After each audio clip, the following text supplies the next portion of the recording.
बंदी छोड़ सतगुरु रामपाल जी परमेश्वर जी की जय हो।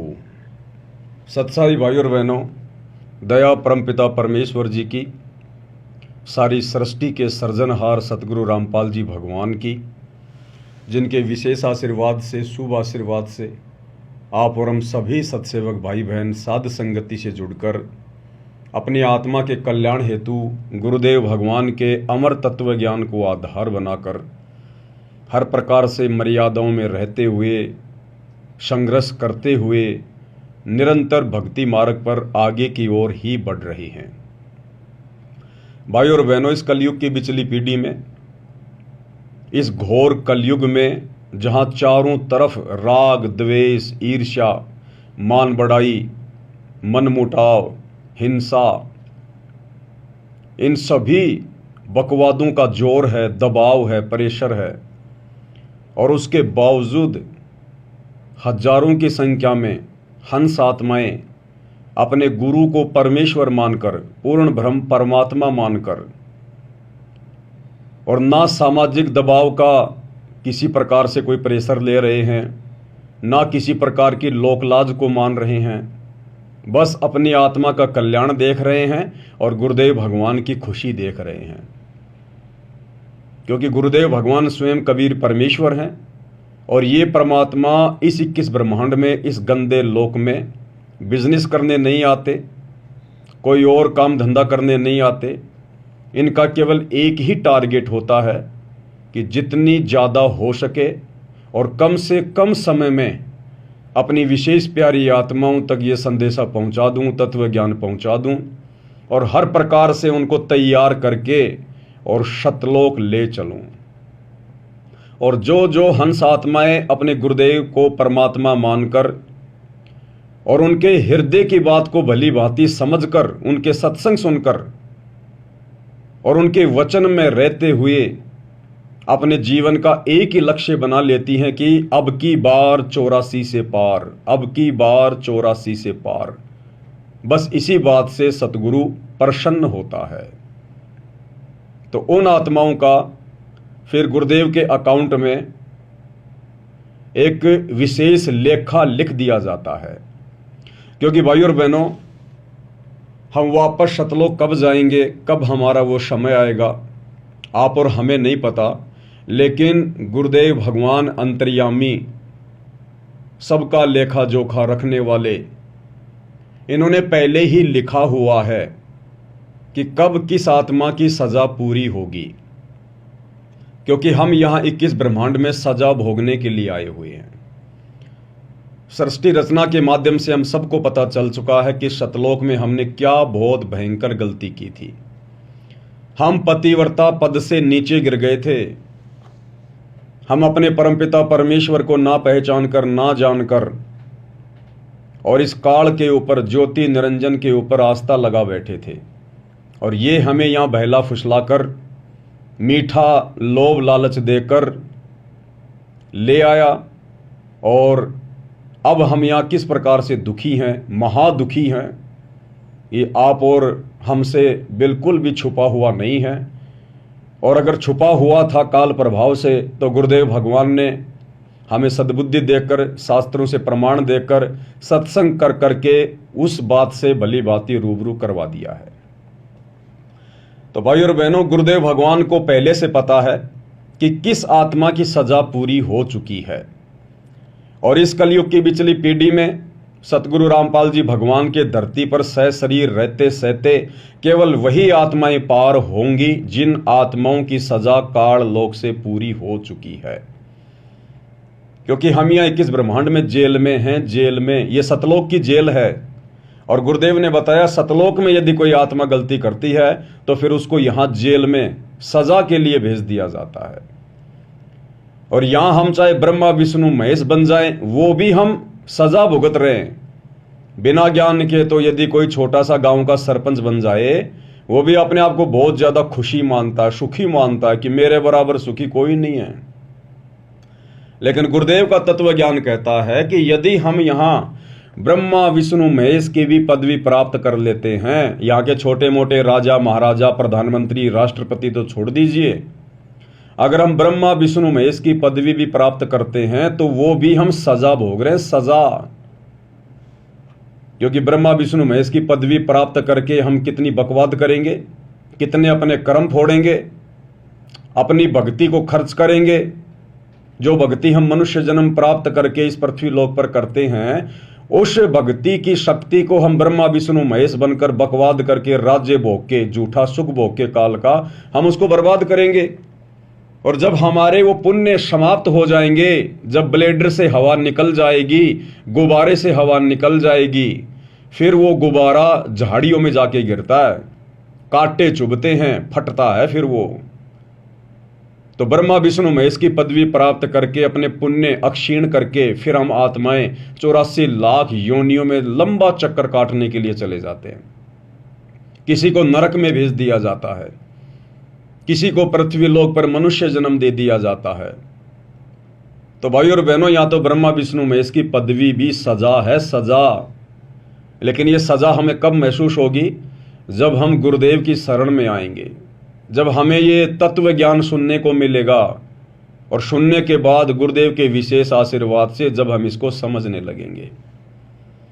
तो भाइयों और बहनों, ये वर्तमान कलयुग की बिचली पीढ़ी का समय है। परमेश्वर सतगुरु रामपाल जी भगवान स्वयं सतलोक के राजा, सतलोक के शहंशाह, एकमात्र कायनात के रचयिता 8 सितंबर 1951 से गांव धनाना, जिला सोनीपत, हरियाणा, भारतवर्ष की पावन भूमि पे प्रकट हैं। और हर बार ये परमात्मा अपने आध्यात्मिक ज्ञान के विशेष प्रचार प्रसार के लिए भारतवर्ष की भूमि को ही चुनता है। इसलिए परमात्मा ने इस भूमि की भी भूरी भूरी जो है वो प्रशंसा की है। परमेश्वर ने इसको धन्यवाद दिया है कि धन जननी धन भूमि, कि वो माता भी धन्य जिसने भगत को जन्म दिया, और वो धरनी यानी वो धरती भी धन्य जहां भगत का जन्म हुआ। इसीलिए भाइयों और बहनों, भारत देश हमेशा से जगत गुरु रहा है, पूरे विश्व को आध्यात्मिक ज्ञान देता है। क्योंकि ये भूमि गुरुदेव के आशीर्वाद से, क्योंकि परमात्मा सतयुग से ही यहां पर आना शुरू कर देते हैं, भिन्न भिन्न रूप धारण करके आत्माओं में भक्ति प्रवेश जो है वो करवा देते हैं।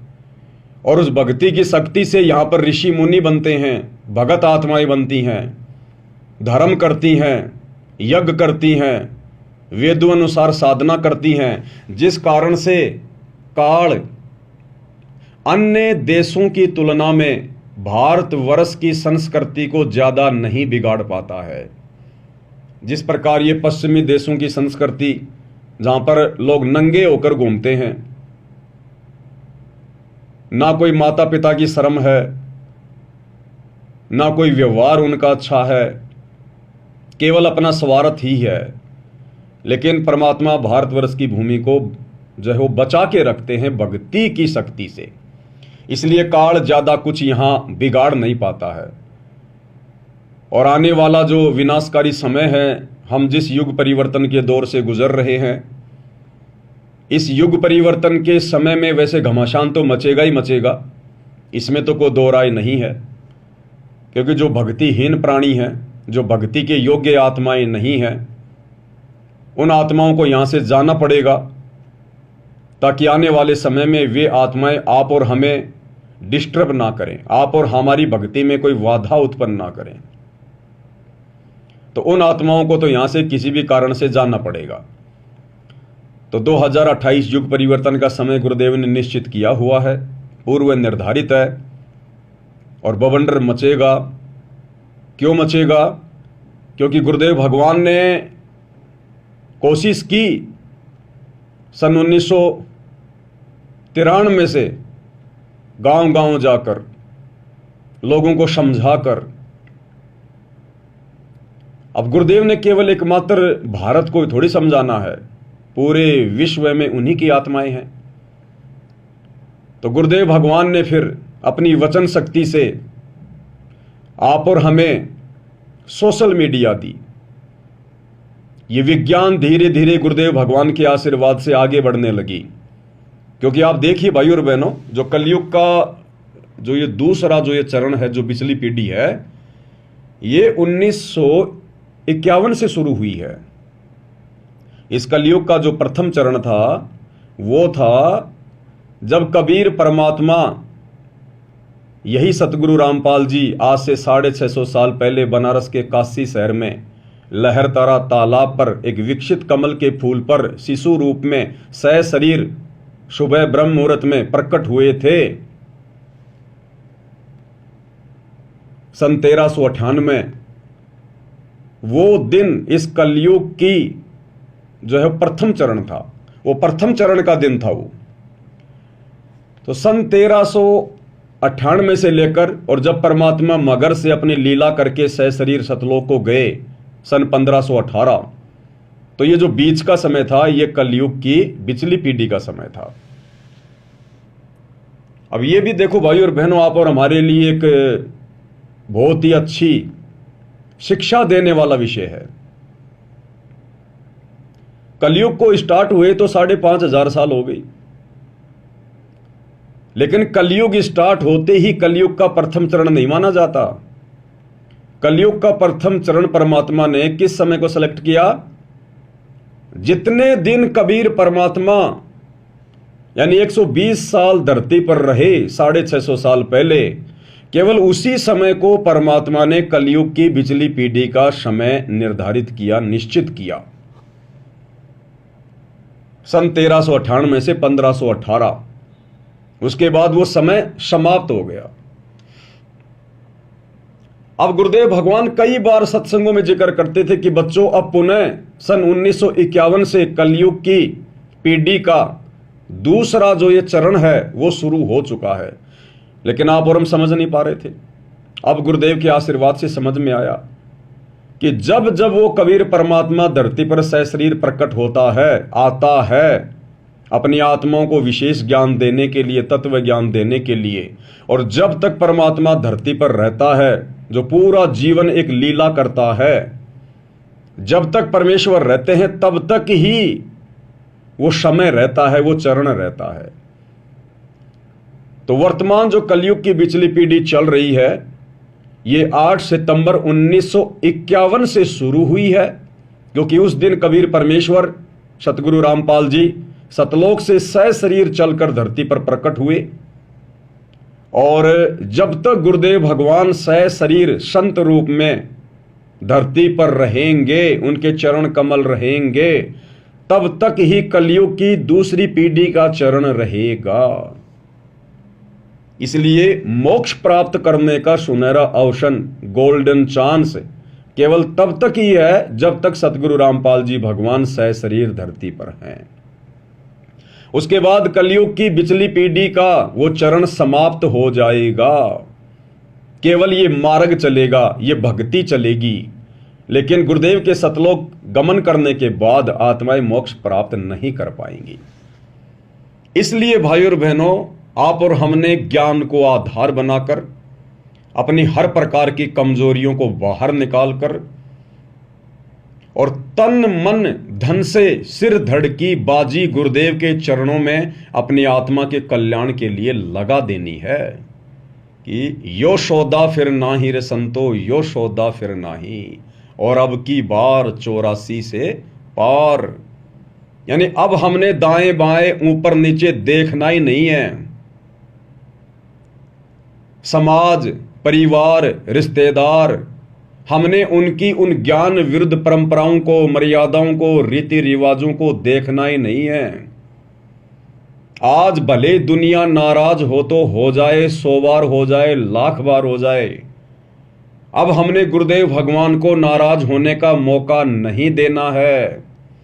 रूठो चाहे जग सारा, पर रूठे ना परमेश्वर हमारा।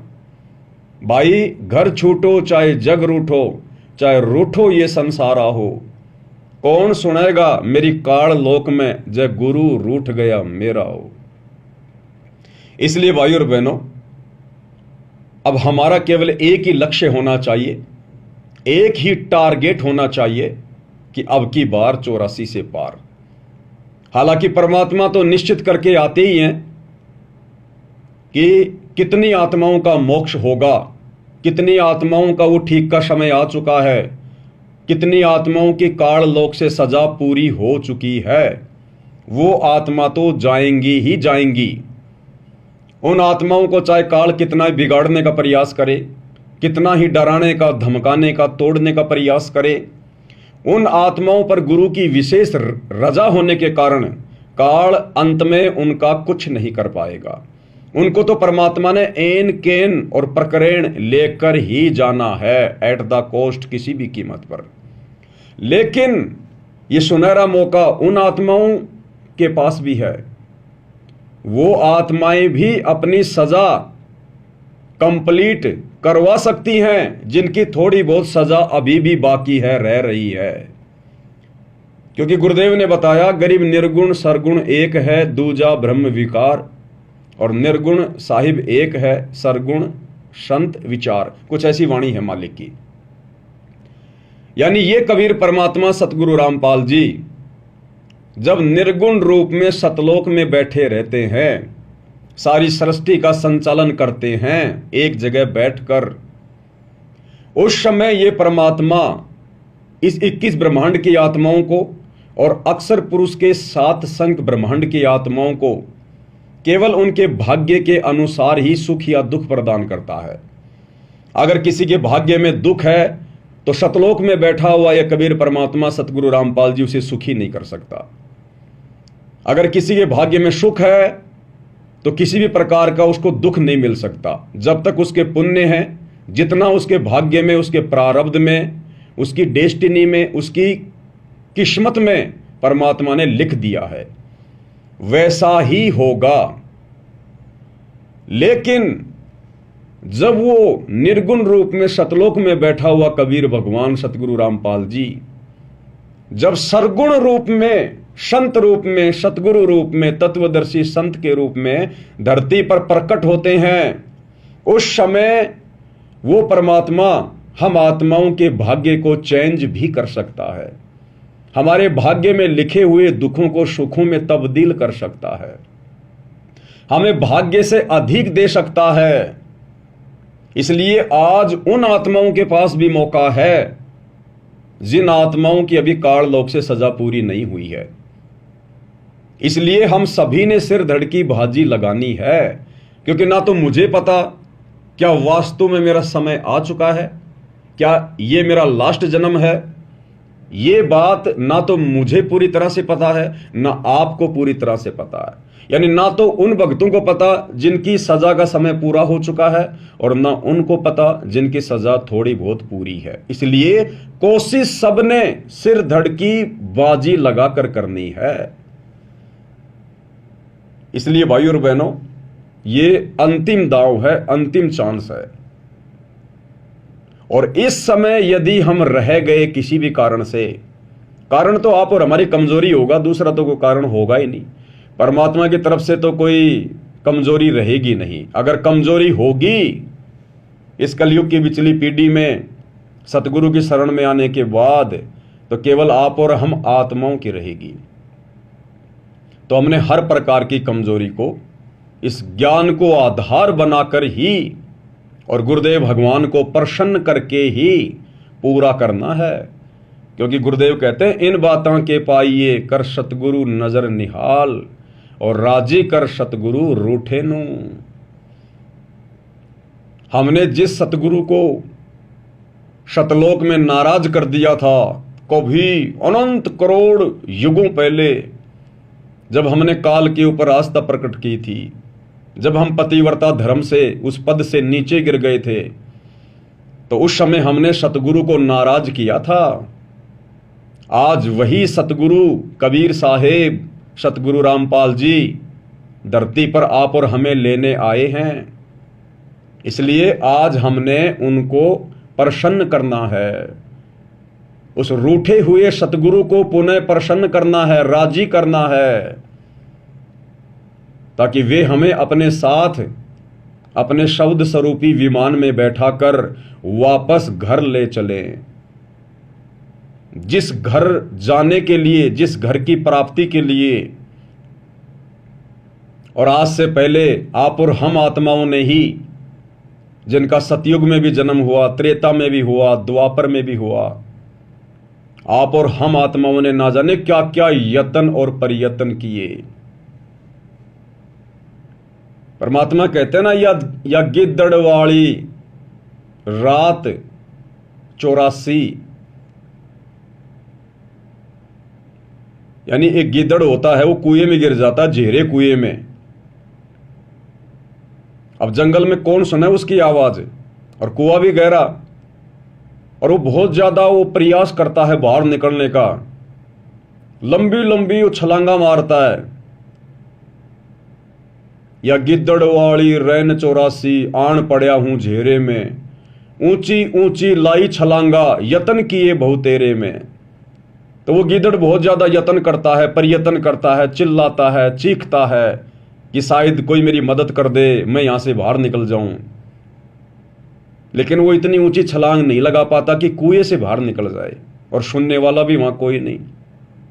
अंत में उसको वहां भूखा प्यासा मरना पड़ता है, उसकी दुर्गति होती है, तड़प तड़प के मरता है वो गिद्दड़ जो जंगल में किसी गहरे कुएं में गिर जाता है।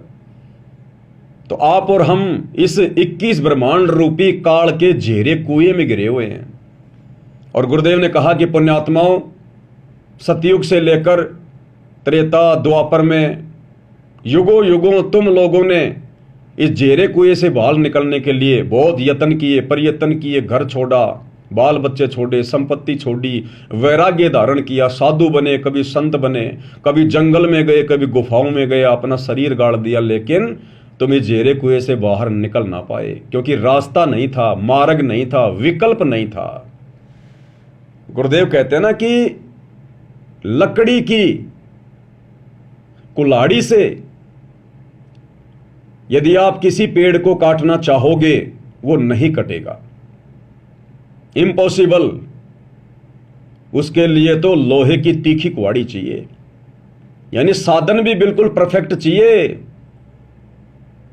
इस झेरे कुएं 21 ब्रह्मांड से निकलने के लिए हमें भक्ति मार्ग चाहिए, सच्चा सतगुरु चाहिए, मार्गदर्शक चाहिए, और वे हमें जो विधि बताएं, जो भक्ति रूपी जो कुल्हाड़ी वो हमें दें, उसके बाद हमने इस काल के पैरों पे जो है वो प्रहार करना है, तब हम यहां से बाहर निकल सकते हैं। तो आज भाई और बहनों, आप और हमारा वो समय आ गया। आज आप और हमारा सौभाग्य जो उन आत्माओं को नहीं प्राप्त हुआ जिनकी लाखों लाखों वर्ष की उम्र हुआ करती थी, और पूरा पूरा जीवन नंगे प्यासे रह के बेचारे परमात्मा प्राप्ति के लिए यत्न कर रहे थे, लेकिन झेरे कुएं से बाहर नहीं निकल पाए। तो आज आप और हमारा वो सौभाग्य, आज हमें वो मार्गदर्शक मिल गया, सच्चा सतगुरु मिल गया, और यहां से बाहर निकलने का कंप्लीट कोर्स दे दिया। तो अब यदि कोई कमजोरी रहेगी तो केवल आप और हम भगत आत्माओं की रहेगी, भगवान की कोई कमजोरी किसी प्रकार की नहीं है। इसलिए भाई और बहनों, हमने कोशिश करनी है सबसे पहले आप और हमारे लिए केवल भक्ति, गुरुदेव भगवान की सेवा, उनकी पूजा, यानी सेवा पूजा भक्ति यही है कि गुरुदेव ने हमें जो भक्ति की खुराक दे दी है, हमने उसको टाइम टू टाइम, और जो विधि गुरुदेव ने बता दी है उस विधि से हमने लेते रहना है।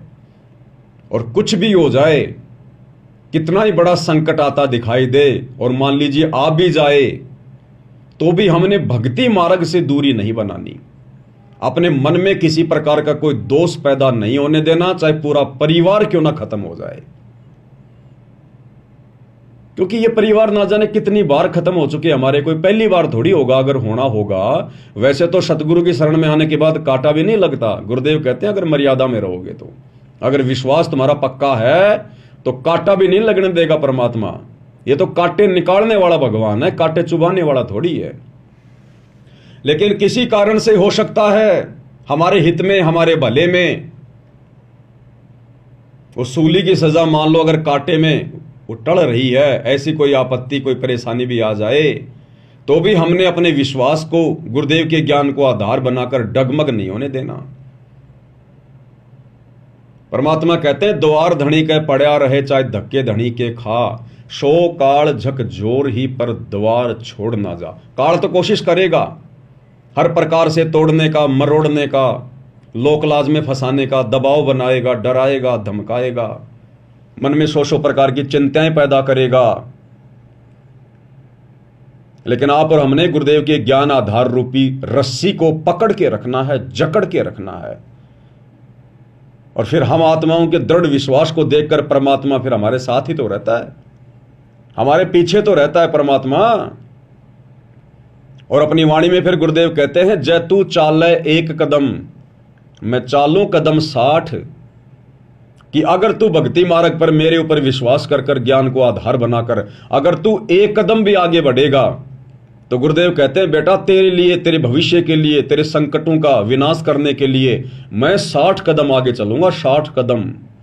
जय तू चाले एक कदम मैं चालूं कदम 60, और जय तू हो जा काठ का, काठ यानी लकड़ी, तो मैं हो जाऊं लोहे की लाठ। और साथ में फिर हमें हिदायत भी दे रहे हैं कि जय तू हो जा काठ का, यानी अगर तेरे अंदर जरा भी अहंकार आ गया, अभिमान आ गया, मन में दोष आ गया, अगर तू लकड़ी की तरह हो गया, जरा भी टाइट हो गया ना, जय तू हो जा काठ का, तो परमात्मा कहते फिर मैं तेरा बाप हूं, फिर मैं हो जाऊं लोहे की लाठ। तू अगर लकड़ी बनेगा तो फिर मैं लोहा बन के बैठ जाऊंगा, फिर ध्यान रख लेना। इसलिए भाई और बहनों, गुरुदेव हमें बार बार समझाते कि भक्ति मार्ग पर पूर्णतया सफलता प्राप्त करने के लिए आधिनी के पास है पूर्ण ब्रह्म दयाल, और मान बढ़ाई मारियो बेअदबी सिरकाल। यानी अहंकार का और सतगुरु रामपाल जी भगवान का, इस परमेश्वर का तो खड़ा एक्सीडेंट है, खड़ा एक्सीडेंट। इसलिए भाई और बहनों, हमने हर प्रकार से हर भक्ति विधि में रहते हुए और गुरुदेव के द्वारा बताए गए प्रत्येक फॉर्मूले को इसी प्रकार से अपने जीवन में लागू करते हुए निरंतर आगे की ओर बढ़ना है। क्योंकि अब की बार हमारा केवल एक ही लक्ष्य है, एक ही टारगेट है, अब की बार 84 से पार। तो भाई और बहनों, गुरुदेव भगवान के विशेष आशीर्वाद से, उनकी रजा से विशेष संदेशों के ऊपर वीडियो बनाने की श्रृंखला जारी है। आज इसी श्रृंखला में विशेष संदेश नंबर 13 का एपिसोड नंबर 11 है। तो आज का वीडियो हम शुरू करें उससे पहले पूज्य गुरुदेव भगवान की वंदना करेंगे, जयकारा लगाएंगे, गुरुदेव भगवान से आशीर्वाद प्राप्त करते हैं। बंदी छोड़ सतगुरु रामपाल जी भगवान की जय हो। परमपिता परमात्मा, सारी सृष्टि के रचनहार, कुल मालिक, असंख्य ब्रह्मांडों के स्वामी, जगत गुरु, तीनों लोकों में प्रवेश करके सबका धारण पोषण करने वाले राजाधिराज, आत्माधार, नाथों के नाथ, देवों के देव महादेव, सर्वेश्वर महेश्वर मृत्युंजय, अजरो अमर आदि अनादि सनातनी प्रभु, जगत पिता जगदीश्वर, श्री श्री 1008 की उपाधि के वास्तविक अधिकारी, अकाल मूर्त सौद स्वरूपी राम, वासुदेव, सर्वगतम ब्रह्म, परम पूज्य, प्रथम पूज्य, परम संत, परम पुरुष, परम धनी, परम दयालु, सत्य कबीर, हक्का कबीर, अल्लाहु कबीर, अल्लाहु अकबर, बाखबर, अल्लाह ताला, जगत के तारणहार, जगत के मुक्तिदाता, जगत के जगन्नाथ, हारे के सहारे, हिंदुओं के राम, मुसलमानों के अल्लाह, सिखों के वाहेगुरु, ईसाइयों के मसीह, दया के सागर दयानिधि, करुणा के सागर करुणानिधि, स्वयंभू परिभू, संकट मोचन, कष्ट हरण, मंगल करण, दुख भंजन,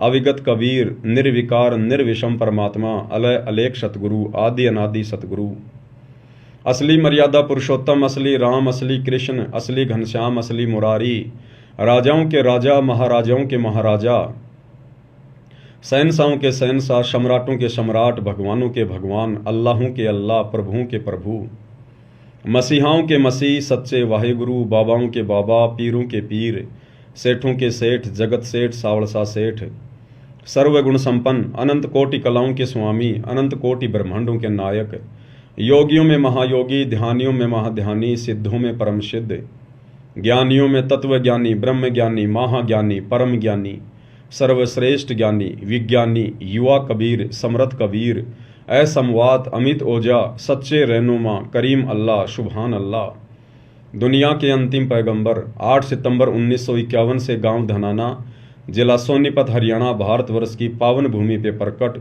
रियल कल्कि भगवान श्री नारायण साकार हरि, श्री बाबा साहेब नूर अनंत परमात्मा, सच्चे दरवेश, सच्चे बाखबर, संत शिरोमणि सतगुरु रामपाल जी परमेश्वर जी के चरण कमल में साध संगति से जुड़े हुए देश विदेश से आप और हम सभी सत्सेवक भाई बहनों का अनंत कोटि दंडवत प्रणाम। तो भाई और बहनों, गुरुदेव भगवान की विशेष रजा और उनकी विशेष रजा का विशेष संदेशों के माध्यम से विशेष फायदा उनकी विशेष आत्माएं ही उठा सकती हैं। और वो भाई बहन तमाम विशेष आत्माओं की श्रेणी में हैं, संज्ञा में हैं, जिनको गुरुदेव भगवान ने बरवाला कांड के बाद अपना विशेष आशीर्वाद देकर साध संगति से जोड़ रखा है। और साध संगति से जुड़कर जो आत्माएं धीरे धीरे अपने आप को मरा हुआ समझने लग रही हैं, जिन आत्माओं को अपनी भक्ति और मर्यादाओं के अलावा किसी भी चीज की कोई विशेष चिंता नहीं है, जिन्होंने अपना एक ही टारगेट बना लिया, अब की बार 84 से पार, तो ये विशेष संदेश उन्हीं आत्माओं को समझ में आएंगे। अन्य भाई बहन इन गुरुदेव भगवान की ज्ञान आधारित बातों को सुनकर भी, क्योंकि आप और हम दो कोटि के जीव अगर कुछ भी बोलते हैं तो गुरुदेव के ज्ञान को सामने रख के बोलते हैं, क्योंकि आप और हमारे पास में कुछ भी नहीं है, कुछ भी। लेकिन गुरुदेव ने हमें बहुत कुछ बना दिया, बहुत कुछ। यहां के शंकराचार्यों से सैकड़ों गुना ऊपर बना दिया परमात्मा ने। इसलिए परमेश्वर ने साध संगति के माध्यम से आप और हमें अधिकार दिया है, आशीर्वाद दिया है, दृढ़ता प्रदान करने का, कि सत्संग में बूटे साधु एक से एक अगाधु, नर उनकी शरणा लाग जिनकी झुकी तड़े ने डाली। गुरुदेव कहते हैं कि अपने गुरु के सत्संग सुनने के बाद अपने भगत भाई बहनों के बीच में बैठकर, और विशेषकर उन भक्तों के बीच में मंडली बनाकर बैठना चाहिए जो भगत भाई बहन काफी समय से भक्ति मार्ग से जुड़े हुए हैं, जो पुराने भगत भाई बहन हैं। उनके बीच में बैठने से परमात्मा की चर्चा होगी और बहुत सारे भक्ति के नए नए कंसेप्ट निकलकर सामने आएंगे। वो बातें सुन सुनकर उन पुराने भक्तों के मुख से और नए भक्तों का विश्वास दृढ़ होगा, गुरुदेव के चरणों में उनकी श्रद्धा बनेगी, उनकी आस्था दृढ़ होगी। इसलिए गुरुदेव ने साध संगति को विशेष महत्व दिया है कि साध संगति हरि भक्ति बिन कोई न उतरे पार, और निर्मल आदि अनादि है गंदा सब संसार। तो भाई और बहनों, अब आप विचार करो, थोड़ा सा कॉमन सेंस का इस्तेमाल करो कि वर्तमान में गुरुदेव भगवान का सत मिशन, उनका 13वां यथार्थ कबीर पंथ कहां से चल रहा है। क्योंकि गुरुदेव भगवान ने जो भी कुछ कहना था, जो बताना था, हमें जो मार्गदर्शन देना था, सब कुछ दे दिया सत्संगों के माध्यम से। और हमारी परीक्षा के लिए, हमारे को जांचने के लिए, परखने के लिए, जैसे हीरे को जांचा जाता है, परखा जाता है, अहरण के ऊपर रख के घण की चोट मारी जाती है, अगर जरा भी अगर वो टूट जाता है, वो क्रिच हो जाता है, तो वो 2 आने का भी नहीं, उसको फेंक दिया जाता है, कोडियों के भाव जाता है, कोडियों के भाव। और जिसके ऊपर घण की चोटों पे चोट मारने के बाद भी अगर वो टूटता नहीं है, निशान भी नहीं पड़ता है, तो उसकी कीमत करोड़ों में होती है। तो 2014 बरवाला कांड के बाद का जो समय है, ये समय गुरुदेव अपने हीरों को परख रहे हैं हिसार जेल में जाकर बैठकर। तो गुरुदेव भगवान तो बैठ गए जाकर हिसार जेल में। अब पीछे क्या है? पीछे ये सतलोक आश्रम है। संगत कहां जाती है? इन आश्रमों में जाती है।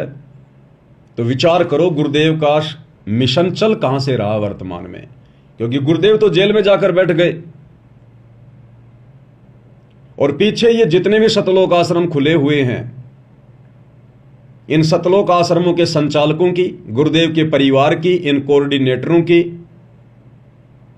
एक की भी मर्यादा सुरक्षित नहीं है।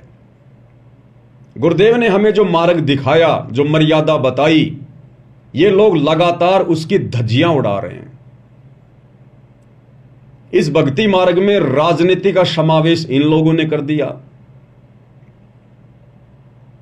गुरुदेव ने कहा, बेटा राजनीति नहीं करनी, हम एक धार्मिक संस्था चलाते हैं, हमारा राजनीति और राजनेताओं से कोई संबंध नहीं है, हमने तो मोक्ष प्राप्त करना है, सतलोक चलना है, यहां की राजनीति तो बहुत गंदी है।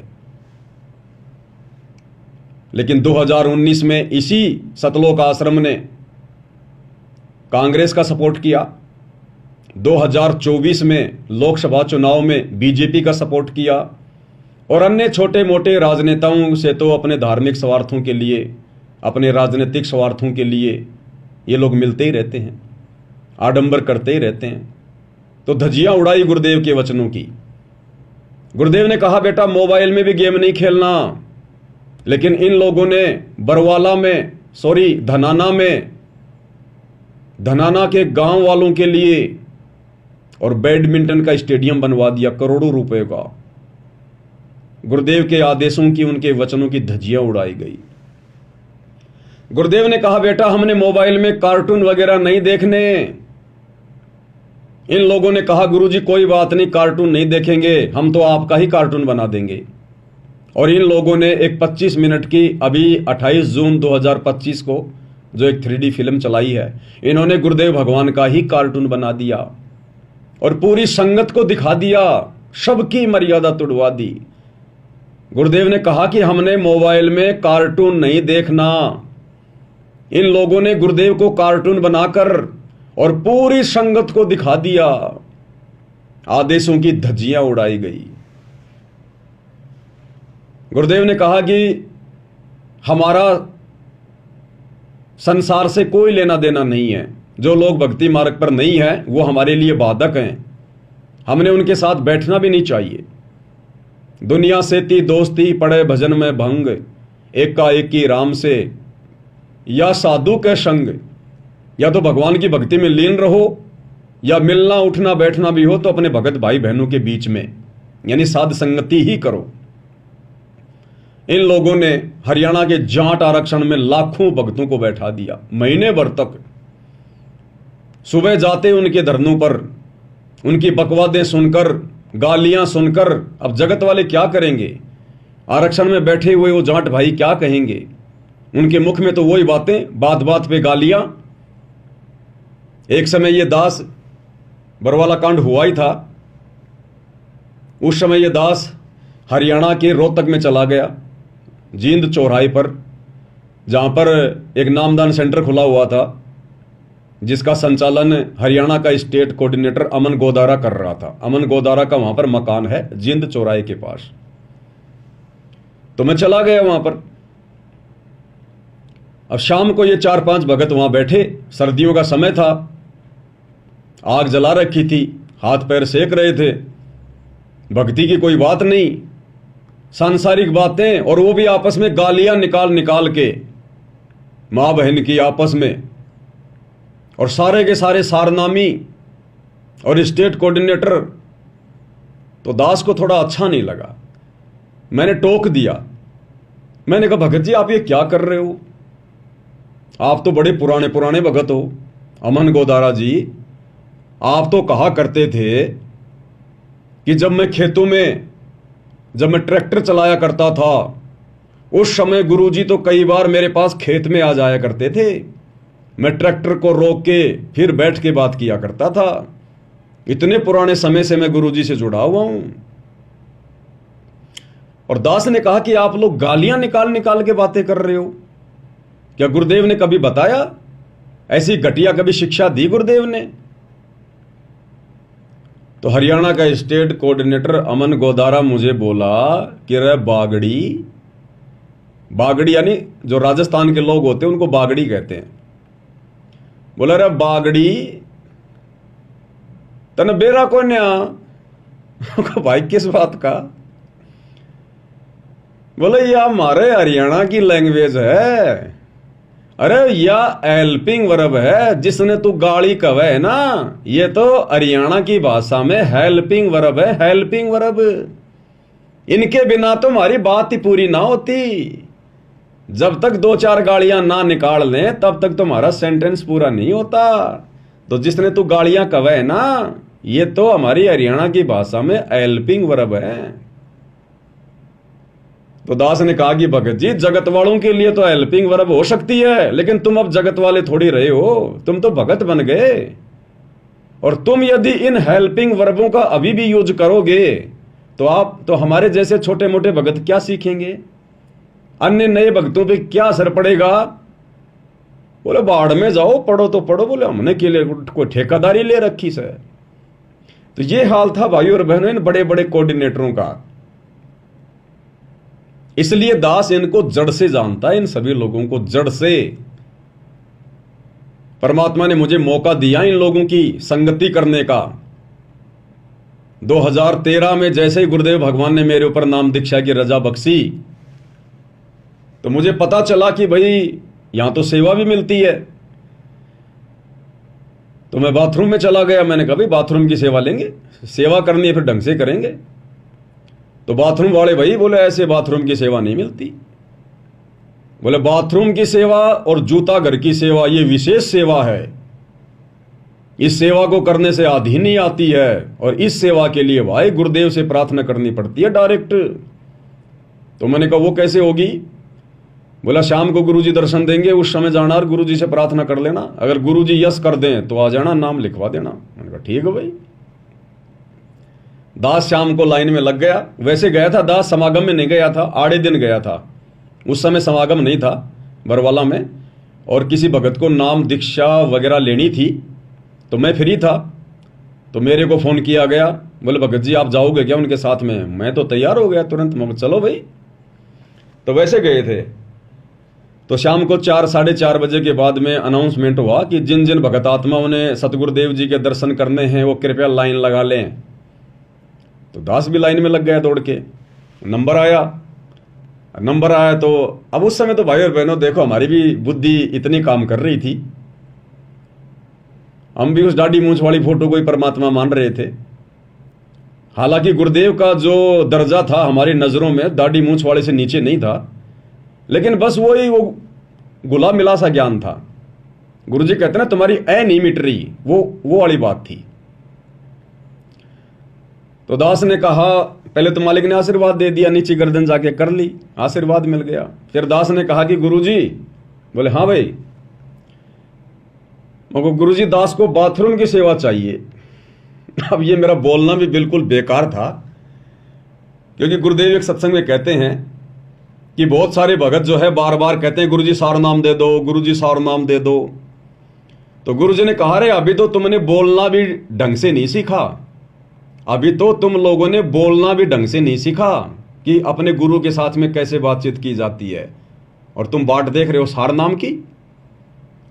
तो उसी प्रकार से दास ने कहा कि गुरुजी मुझे बाथरूम की सेवा चाहिए। अब ये हो गया एक प्रकार से आदेश हो जाता है ये कि मुझे बाथरूम की सेवा चाहिए। लेकिन भाई और बहनों उस समय ज्ञान नहीं था, बिल्कुल भी नए नए जुड़े थे, 2013 की बात है। अब 2-4-5 महीने में कहां से ज्ञान हो जाएगा। लेकिन मालिक तो अंतर्यामी है, जानी जान है, परमात्मा तो हमारे भाव देखता है। तो गुरुदेव ने कहा कि बेटा कहां से है। अब उस समय यह भी नहीं पता था कि भाई गुरुजी अंतर्यामी है। तो मैंने कहा गुरुजी मैं जयपुर से हूं। तो बोले जा बेटा ले बाथरूम की सेवा जा। अब मैं तो करके दंडवत प्रणाम और सीधा गया बाथरूम में। वहां पर एक वेद प्रकाश भगत जी थे, पलवल के, हरियाणा के। तो उनके पास गया, मुझको भगत जी गुरुजी ने आशीर्वाद दे दिया। तो बोला ठीक है, बोलो लिख ले नाम। मेरा नाम लिख दिया गया। अब बाथरूम वालों की सेवा होती थी समागम के समय, यानी 3 दिन का गुरुदेव सत्संग किया करते थे। तो सत्संग के समय जब सारे भगत आत्मा पंडाल में बैठी रहती थी, सुबह 11 बजे से 1 बजे तक, उस समय बाथरूमों में भीड़ नहीं होती थी, क्योंकि सब लोग बैठ के सत्संग सुन रहे होते थे। कुछ एक मेरे जैसे निकम्मे होते थे जो सत्संग के समय भी बाथरूम में आते जाते रहते थे। अब ठीक है, किसी को कोई विशेष प्रॉब्लम है, पेट खराब है या कोई वैसे कोई दिक्कत है, वो तो चलो सत्संग में उठ के गुरुदेव को प्रणाम करके आ सकता है, लेकिन वहां तो लाइन लगी रहती थी बरवाड़ा में। और कई बार तो गुरुदेव भगवान ने बीच में रोकना पड़ता था उनको सत्संग में, दुखी होके कि रे तुम मुश्किल से थोड़ा बहुत समय निकाल के आते हो और ये 2-3 घंटे का सत्संग भी तुम बैठ के नहीं सुन सकते। और गुरुदेव कहते थे कि सत्संग में आके बात चलावे और उस अपराधी आत्मा को फिर 3 लोक नहीं ठोर। यानी भगवान सामने बैठ के सत्संग कर रहा है और हम इधर उधर भाग रहे हैं, यानी हम भगवान की हम कोई परवाह नहीं कर रहे, हमें डर नहीं है, हमें भय नहीं है। एक मुख्यमंत्री यदि मीटिंग ले रहा हो तो मुख्यमंत्री की इजाजत के बिना दूसरे व्यक्ति बाथरूम करने भी नहीं जाते कि कहीं मुख्यमंत्री जी नाराज ना हो जाए। और यहां तो सामने भगवान बैठे, लेकिन उस समय भाई और बहनों सब गुरु को मानुष ही मान रहे थे, हम भी उसी श्रेणी में थे। तो उस समय हम लोग बाथरूम को साफ किया करते थे, बाथरूमों की सेवा किया करते थे। तो उस समय ये सारे के सारे चौधरी लोग, ये कोऑर्डिनेटर वगैरह, ये बड़े बड़े ये परम भगत जो आज राजनीतियां कर रहे हैं, ये सारे के सारे उस समय बाथरूम में आ जाया करते थे। सत्संग तो बेचारी आम संगत सुना करती थी, चौधरी थोड़ी सुनते हैं सत्संग। तो वहां जाते थे सारे, तो घंटा आध घंटा तो बाथरूम की सफाई करवाया करते थे और उसके बाद में फिर बाथरूम वाले उस कमरे में बैठ जाया करते थे कोने में। और उधर तो सत्संग चल रहा है मालिक का, छोटा सा स्पीकर वहां भी लगा होता था, उसकी तो आवाज कर देते थे कम और खुद फिर आपस में अपने गर्भिद की बातें किया करते थे, राजनीति की बातें किया करते थे ठाके लगा लगा के। अब मैं भी ज्यादा उनकी राजनीति को नहीं समझ पाया करता था, कभी कभी सत्संग में ध्यान दे लिया, कभी कभी उनकी बातें सुन ली। तो इस प्रकार से मामला चलता रहता था। तो उस समय भाई और बहनों इन सब से मेरे संपर्क हो गए।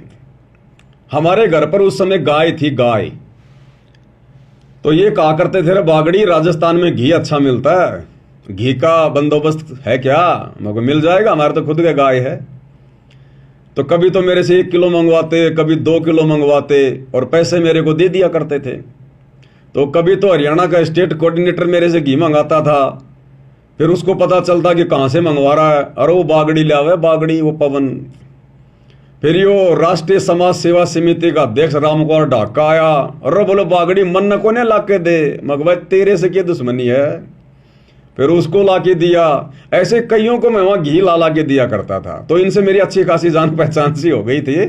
तो इनके आचार विचार व्यवहार का भाई और बहनों कितना ये गुरु जी को मानते थे, पहचानते थे, क्योंकि हम तो चलो नए थे उस समय, साल भर भी नहीं हुई थी, लेकिन ये लोग तो 10-10 साल से, 15-15 साल से जुड़े हुए थे।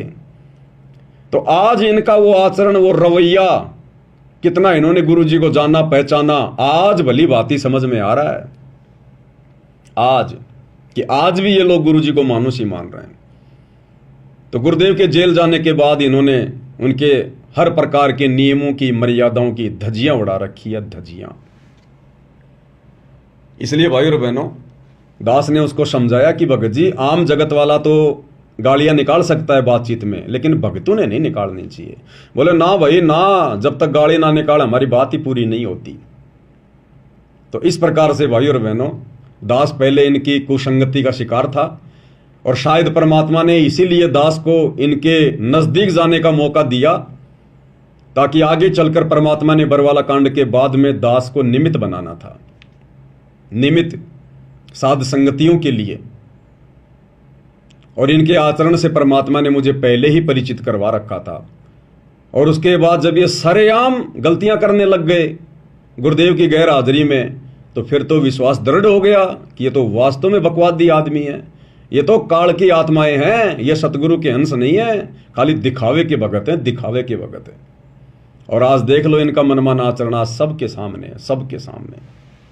तो भाई और बहनों, ये जो विशेष संदेश हैं, ये केवल परमात्मा अपनी विशेष आत्माओं के लिए हिसार जेल से भेज रहे हैं, उनको दृढ़ करने के लिए। अन्यथा ये विशेष संदेश इन आश्रम वालों के बिल्कुल भी पल्ले नहीं पड़े। इनके अंदर गुरुदेव भगवान ने जो संकेत वगैरह जो छुपा रखे हैं, जो गूढ़ बातें छुपा रखी हैं, जिसको सुन सुनकर आप और हमारा विश्वास आसमान में जा रहा है, और इनको पता भी नहीं है कि इनके अंदर क्या अमृत छुपा हुआ है। आज इन विशेष संदेशों के ऊपर निष्कर्ष केवल आप और हम सत्सेवक भाई बहनें निकाल पा रहे हैं। इनकी तो वही दिनचर्या है जो इन जगत वालों की है। जैसे परमात्मा कहते हैं ना कि कोयल की आवाज सुनकर कोयल के बच्चे तो कान खड़े कर लेते हैं, और जो कौवे वाले हैं उनके असर भी नहीं होता। तो अपनी माता के ये विशेष संदेश सुनकर सतगुरु रामपाल जी भगवान के, क्योंकि ये अपनी माँ है, ये सारे जगत की अम्मा है, असल में यही तो जगदम्बा है। हम जगदम्बा सुन के और दुर्गा जी का ध्यान कर लेते हैं। नहीं, दास ने आपको पहले भी बताया था, इस काल ने इस प्रकार के जितने भी नाम हैं, राम, कृष्ण, ब्रह्मा, विष्णु, महेश, महादेव, ये सारे नाम इस काल ने अपने परिवार के लोगों के रख दिए, अपने तीनों बेटों के, फिर उनके जो अवतार जाते हैं उनके, अपनी पत्नी दुर्गा के, ताकि ये संसार इन्हीं में उलझा रहे। जबकि ये सारे के सारे नाम इस कबीर भगवान सतगुरु रामपाल जी के उपमात्मक नाम है। उपमात्मक नाम, जैसे जल के उपमात्मक नाम होते हैं, नीर, पानी, इस प्रकार से। तो ये जगदम्बा जो नाम है, ये कबीर भगवान सतगुरु रामपाल जी की उपमात्मक उस पदवी का नाम है। हमें गुरुदेव भगवान मंगलाचरण में बताते हैं, सुनाते हैं कि जगदम्बा जगदीशम और मंगल रूप मुरारी, तन मन अर्पूं शीसम भक्ति मुक्ति भंडारी। जगदम्बा जगदीशम, जगदम्बा जगत प्लस अम्मा। यथार्थ भक्ति बोध के सरलार्थ में जब हम वीडियो बना रहे थे तो गुरुदेव ने क्या वहां पर लिखा है, जगदम्बा का जगत प्लस अम्मा, यानी जो सारे संसार की मां है, जो सारे संसार का धारण पोषण जो करता है, असल में वो जगदम्बा है। तो कौन करता है? कबीर भगवान सतगुरु रामपाल जी। तो ये जगदम्बा शब्द भी गुरुदेव भगवान के लिए है, इस कबीर परमात्मा के लिए है। तो अपनी मां की भाषा को उसके बच्चे ही समझ सकते हैं।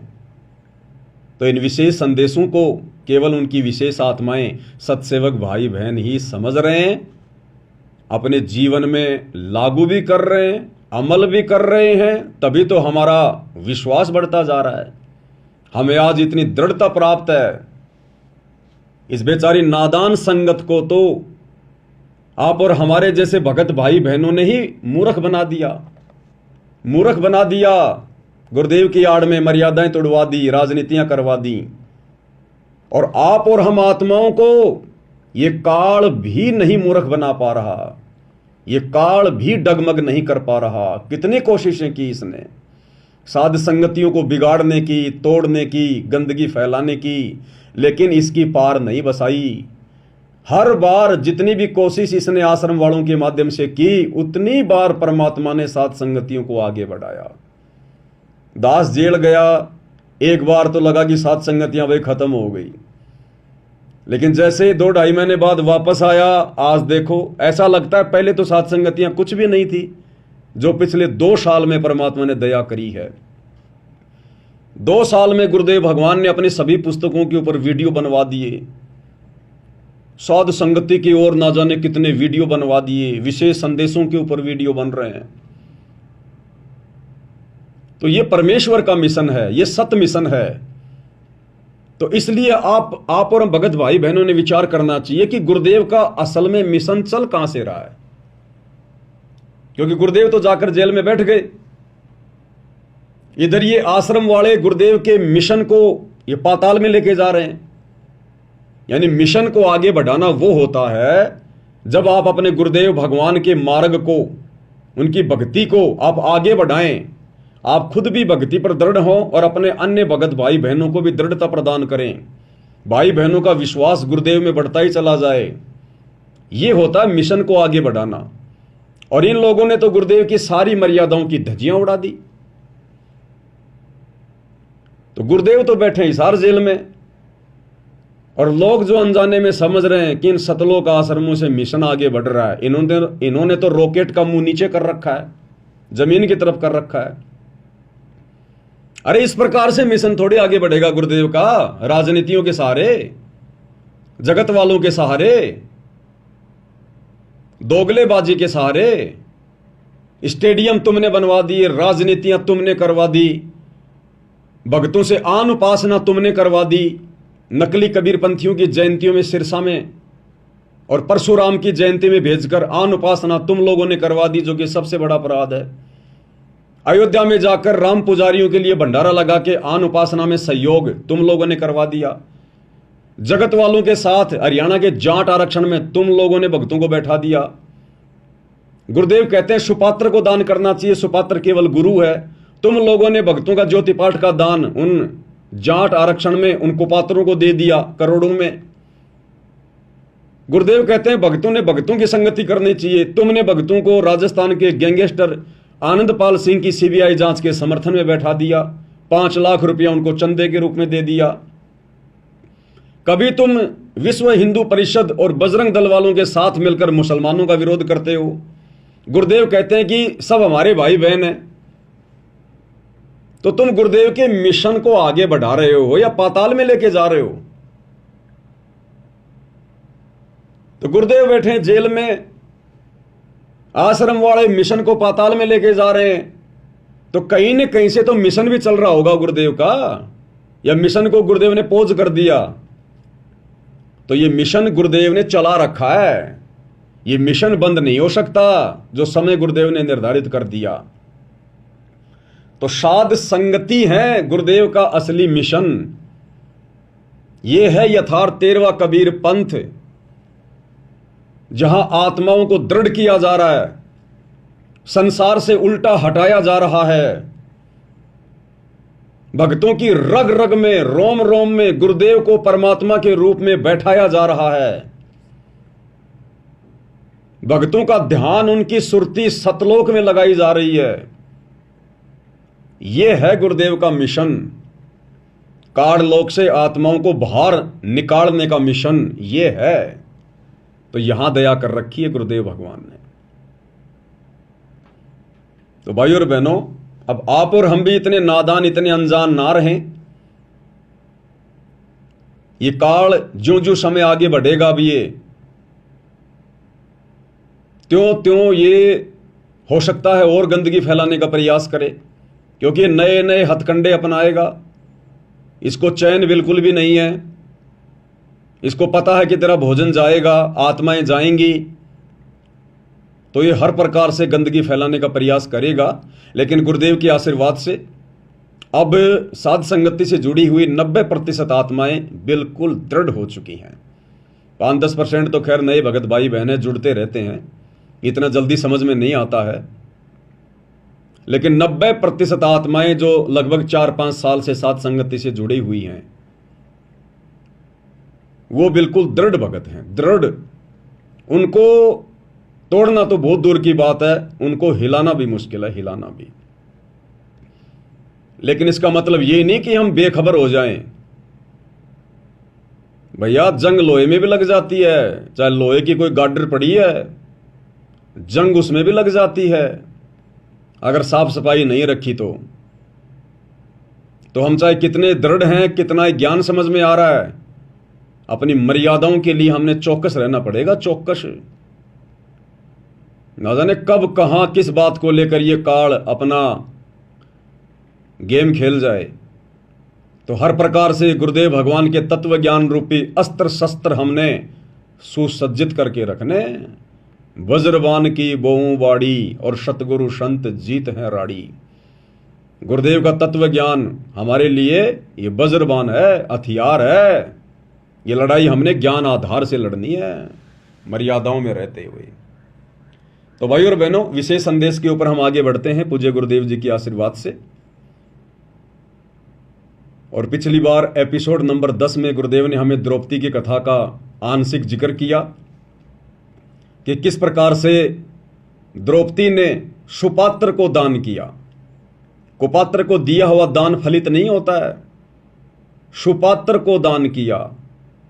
कबीर परमेश्वर सतगुरु रामपाल जी अंधे महात्मा का रूप बनाकर अपनी आत्मा के भविष्य को देखते हुए कि आगे चलकर इसके ऊपर ऐसा संकट आएगा, और परमेश्वर कहते हैं कि गैल गैल लाग्या फिरूं जब तक धरती आकाश, गोता मारूं स्वर्ग में जा बैठूं पाताल।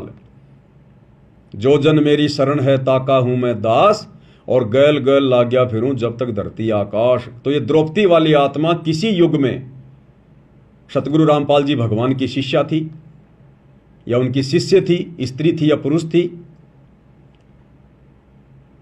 और मालिक को पता था कि आने वाले समय में इसके ऊपर ऐसे ऐसी आपत्ति आएगी। तो जिन आत्माओं के पास में भक्ति धन होता है, परमात्मा उन आत्माओं की रक्षा करता ही करता है, चाहे वो उनकी शरण में हो या ना हो। तो परमात्मा ने पहले ही उससे एक साड़ी का टुकड़ा दान में ले लिया, और उसके प्रतिफल में परमात्मा ने उस आत्मा के आने वाले संकटों का मर्दन किया, निवारण किया। यानी इस कथा के माध्यम से गुरुदेव ने हमें यह भी शिक्षा दी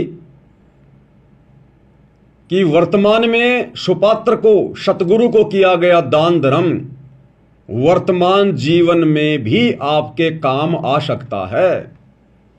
यानी उसके बाद तो सतगुरु का काम है कि वो दान गुरुदेव ने हमारे वर्तमान जीवन में कहीं हमारे हित में लगाना है, या फिर भक्ति मार्ग में मोक्ष के लिए उसको यूज करना है, या फिर मोक्ष नहीं हुआ तो नेक्स्ट जीवन में उसका जो प्रतिफल है वो देना है।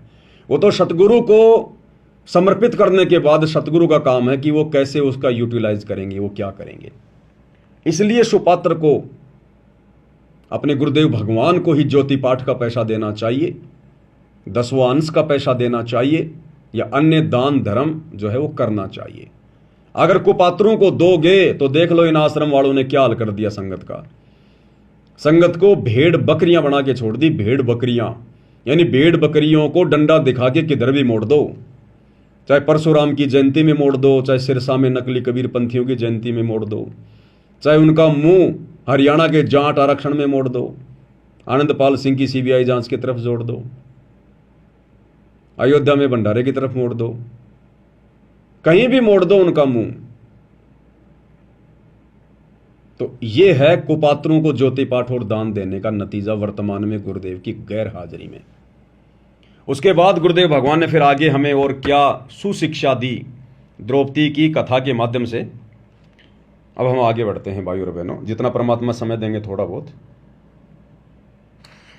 अब जैसे द्रौपदी ने एक 6 इंच 7 इंच चौड़ा 8 इंच चौड़ा 3 फुट का एक कपड़ा पाड़ के साड़ी में से दिया था, उसने नीच सा दिया था, उसका बिना मेरा था मैं क्यों दे रही हूँ कि इससे मुझे फल मिला है इसलिए दे रही हूँ। वो तो एक अपना धार्मिक और एक अपनी इंसानियत के नाते और साधु देख कर दान किया। जब धनी का काम पड़ा, जब उसको नंगा करने लगे, वहां था धनी का काम। कहते गरीब कल्पे कारण कौन है कर सेवा नहीं काम, और मन इच्छा फल देता जब बड़ा धनी से काम। वह धनी का काम था। खेचत खेचत खेच कसीसा सिर पर बैठे है जगदीशा, द्रौपदा के चीर बढ़ाए संग संग को पार निकले। द्रौपदा को दिने लीर जाके अनंत बढ़ाए चीर। अब क्या बताते हैं, बाद में श्री कृष्ण उसका गुरु थे, वो आए तब द्रौपदी ने उनसे पूछा कि हे गुरुदेव, हे भगवान, ये मेरे ऊपर कैसी कृपा हुई, कौन सा मेरा धर्म कर्म ऐसा था कि मुझे इतना परमात्मा ने ऐसा कुछ कर दिया। तो दिव्य दृष्टि से श्री कृष्ण ने देख कर बताया कि जब तू अपने माँ के घर थी, कंवारी थी, तेने ऐसे से दरिया पर नहाने गई थी, एक साधु दरिया में स्नान कर रहा था, उसकी कॉपी ने कैथी कपड़ा लंगोट वो बह गया था, पानी में शर्म के मारे खड़ा था, और तन्ना अपनी साड़ी मत कपड़ा चीर पाड़ कर दिया था। उसके प्रतिफल में परमात्मा ने आपकी इज्जत रखी है। क्या कह रहे हैं गुरुदेव भगवान। वो साड़ी का एक टुकड़ा जो द्रौपदी ने दिया था अंधा महात्मा समझकर, उसके प्रतिफल में, क्योंकि वो साड़ी का टुकड़ा सुपात्र को दिया था, किसी कुपात्र को नहीं दिया, किसी भांग धतूरा सुल्फा पीने वाले साधु संत को नहीं दिया, आन उपासना करवाने वाले नकली बाबा को नहीं दिया। उस संत रूप में सुपात्र कबीर भगवान थे, सतगुरु रामपाल जी थे, और उसके प्रतिफल में परमात्मा ने फिर द्रौपदी का चीर बढ़ाया। दुशासन 10,000 हाथियों जितना बल था, और खैंचत खैंचत खैंच कसीसा, यानी पसीने आ गए उस पहलवान के, लेकिन द्रौपदी को नंगी नहीं कर पाया। अभी भाई और बहनों, कुछ दिनों पहले गुजरात के अहमदाबाद में वो प्लेन हादसा हुआ एयर इंडिया का। एक यात्री को छोड़कर सभी मारे गए। वो एक क्यों बच गया? अब दुनिया के लिए तो वो रहस्य है, दुनिया के लिए तो वो हीरो बन गया कि ये बच गया, बड़ा सौभाग्यशाली, इसकी किस्मत ने जोर दे दिया। वो ये कारण है भाई और बहनों, कोई पिछला दान पुण्य, कोई पिछला कोई भक्ति का अंश उसका शेष है। क्योंकि इस पृथ्वी पर जितनी भी आत्माएं विचरण कर रही हैं, चाहे वो मनुष्य शरीर में हो या 84 लाख योनियों में, सतलोक से आने के बाद हमारे इतने जन्म हो चुके हैं, मनुष्य जन्म, कि किसी न किसी जन्म में आप और हम इस कबीर भगवान सतगुरु रामपाल जी की शरण में आ चुके हैं, किसी भी युग में। क्योंकि खालिक खेल खलक में 6 ऋतु 12 मास, ये परमात्मा हर क्षण पृथ्वी पे रहता है, हर क्षण। साहिब से सतगुरु भय, सतगुरु से भय संत, और धर धर वेख विशाल अंग, ये खेल है आदि और अंत।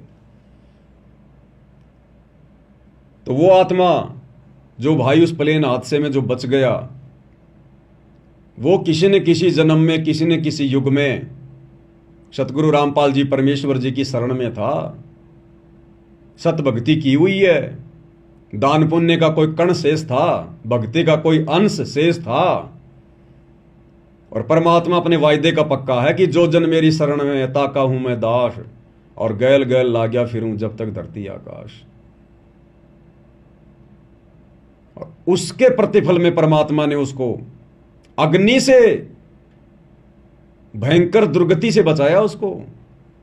कहते हैं ना गुरुदेव, जहर अग्नि तन निकट ने आवे, दूरी जात रंगावे, वीर बेताल बाण ना लागे, यम के कोट डहावे। सतगुरु का वचन कभी मिथ्या नहीं हो सकता। साधु बोले सह सुभाव, साधु का बोले मिथ्या न जाए। साध वचन पलटे नहीं, चाहे पलट जाए ब्रह्मांड। इसलिए बचा है वो। लेकिन वो कब तक चलेगा? वो भक्ति का अंश, वो दान पुण्य का कण कब तक? जिस दिन समाप्त हो जाएगा। आज तो प्लेन हादसे से बच गया, कल को घर बैठा बैठा मर जाएगा, हार्ट अटैक से मर जाएगा, कोई लड़ाई झगड़े में मर जाएगा, किसी बीमारी से मर जाएगा, और कोई गाड़ी के एक्सीडेंट में मर जाएगा। कब तक बचेगा? अमर थोड़ी हो गया। अगर सतगुरु रामपाल जी भगवान की दोबारा से शरण में नहीं आया और शत भक्ति रूपी चार्जर दोबारा से नहीं लगाया, तो दुर्गति तो होनी है। तो दुनिया की नजरों में तो वो हीरो बन गया, लेकिन आप और हमारी नजरों में तो जीरो है, जीरो। क्योंकि हमें तो हकीकत का पता है ना। और गुरुदेव क्या कह रहे हैं फिर आगे,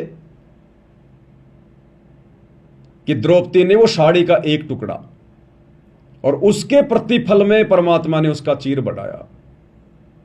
अब भाई और बहनों, हर सत्संग में परमात्मा सारी बातें खोल खोल कर समय भाव के चलते नहीं बता पाते हैं।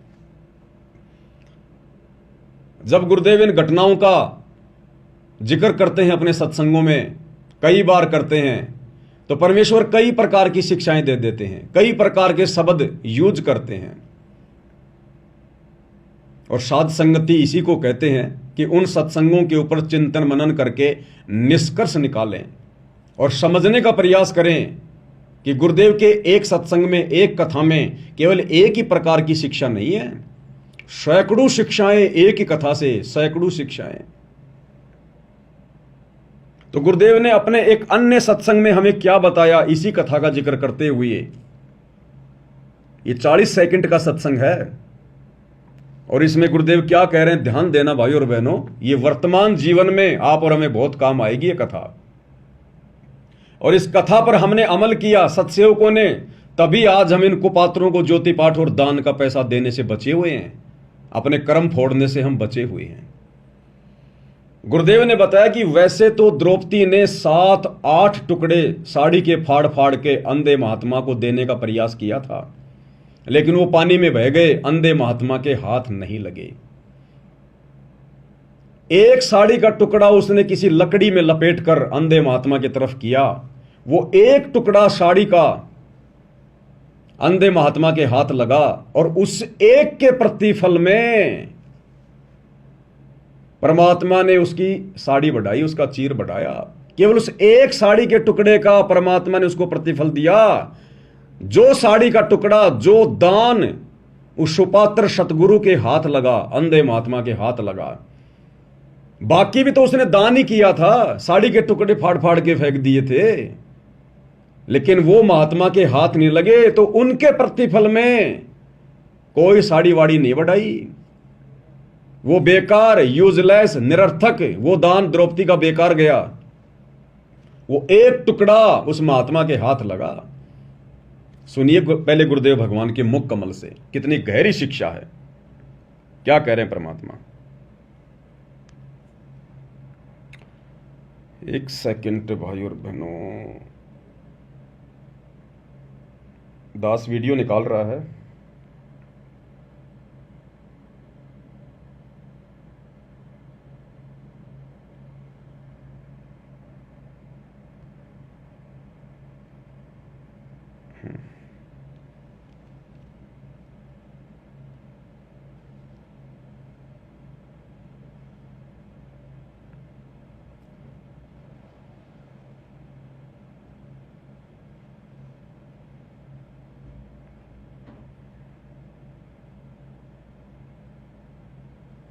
सुनिए क्या कह रहे हैं गुरुदेव भगवान। उसी जन्म में एक अंधे महात्मा को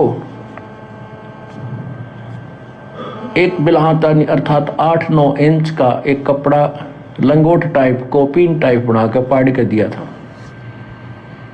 यानी वैसे तो उसने लगभग सारी साड़ी पाड़ कर डाल दी थी नदी में। अंधा महात्मा था, हाथ नहीं लग गया, वह एक लकड़ी का लपेट कर उसके हाथ का लगा दिया। अर्थात उस इतने के कपड़े का, अर्थात उस गुरुदेव भगवान कह रहे हैं अर्थात उस इतने कपड़े का। वैसे तो सारी साड़ी फाड़ के दे दी थी उसने, लेकिन वो हाथ नहीं लगान दे महात्मा के। और गुरुदेव कह रहे हैं अर्थात केवल उस एक इतने कपड़े का। दोबारा सुनिए ध्यान से। इसका एक कपड़ा लंगोट टाइप, कोपीन टाइप बनाकर पाड़ के दिया था। यानी वैसे तो उसने लगभग सारी साड़ी पाड़ कर डाल दी थी नदी में। अंधा महात्मा था, हाथ नहीं लग गया, वह एक लकड़ी का लपेट कर उसके हाथ का लगा दिया। अर्थात उस इतने के कपड़े का दान का इसी जन्म में भी परमात्मा ने उसको लाभ दे दिया, क्योंकि वो सुपात्र को दान किया गया, क्योंकि वो सुपात्र को दान किया गया था। वो 7-8 साड़ी के टुकड़े ओढ़ फाड़ के दिए थे, लेकिन वो महात्मा के हाथ नहीं लगे। किया उसने दान ही था, अपनी तरफ से उसने फाड़ के डाले थे कि महात्मा के हाथ लग जाए, लेकिन नहीं लगे। ये कथाएं हैं भाई और बहनों, कथाएं। इनमें बहुत गहरी गहरी शिक्षाएं हैं। जिस प्रकार गीता और वेदों के श्लोक सांकेतिक हैं, कोड वर्ड में, गरीबदास जी की वाणियां कोड वर्ड में हैं, उसी प्रकार ये गुरुदेव के सत्संग, ये तो उनसे भी ज्यादा सांकेतिक हैं। अरे वेदों का ज्ञान किसने दिया? कबीर, परमेश्वर, सतगुरु रामपाल जी ने काल के अंतःकरण में ये वेद फीड किए। क्या आज तक कोई समझ पाया? उन्हीं के अलावा लाखों साल से वेद इसी धरती पर हैं। मनु जैसे, व्यास जैसे, पाराशर जैसे, वशिष्ठ जैसे, विश्वामित्र जैसे, मार्कंडे जैसे पसीना निकाल के चले गए। एक श्लोक को भी ढंग से नहीं समझ पाए, एक श्लोक को भी वो आबाई बक के चले गए, क्योंकि ये कोड वर्ड में सांकेतिक है। जिसने ये वेदों का ज्ञान दिया वही समझा सकता है। तो सोचिए, उस परमेश्वर ने जो वेदों का ज्ञान दिया, जब वो एक जीव नहीं समझ पा रहे, तो वही कबीर भगवान सतगुरु रामपाल जी जब धरती पर प्रकट होकर साक्षात अपने मुख कमल से तत्व ज्ञान युक्त सत्संग कहेंगे, तो वो कैसे इतने आसान होंगे भाई? वो तो वेद और गीता से भी ज्यादा सांकेतिक होंगे। उनकी वाणियां, उनके शब्द, उनकी कथा, उनके प्रवचन। तो गुरुदेव क्या कह रहे हैं कि वैसे तो सारी साड़ी दान कर दी थी, लेकिन उस अंधे महात्मा के केवल एक टुकड़ा हाथ लगा, वो इतनाक है। और वाणी भी क्या कहती है, एक लीर के कारणे मेरे हो गए चीर अपार।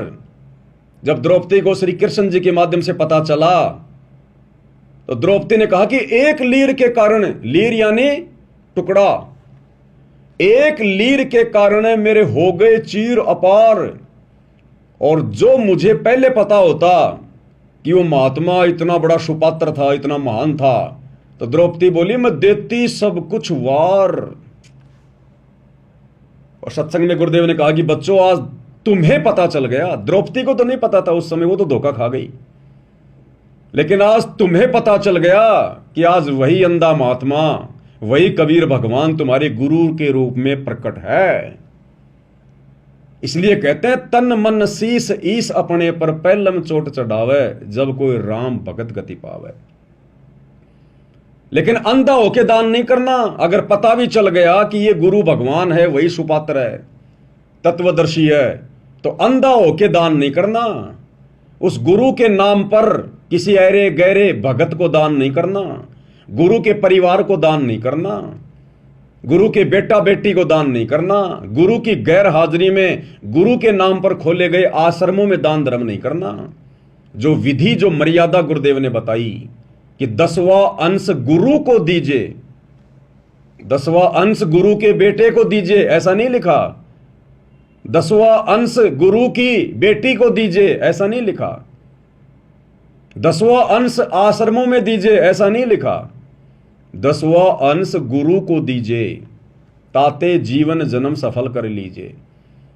यानी गुरु के हाथ में, तब आपका दान फलेगा। आज वर्तमान में कहां है हमारे गुरुदेव भगवान?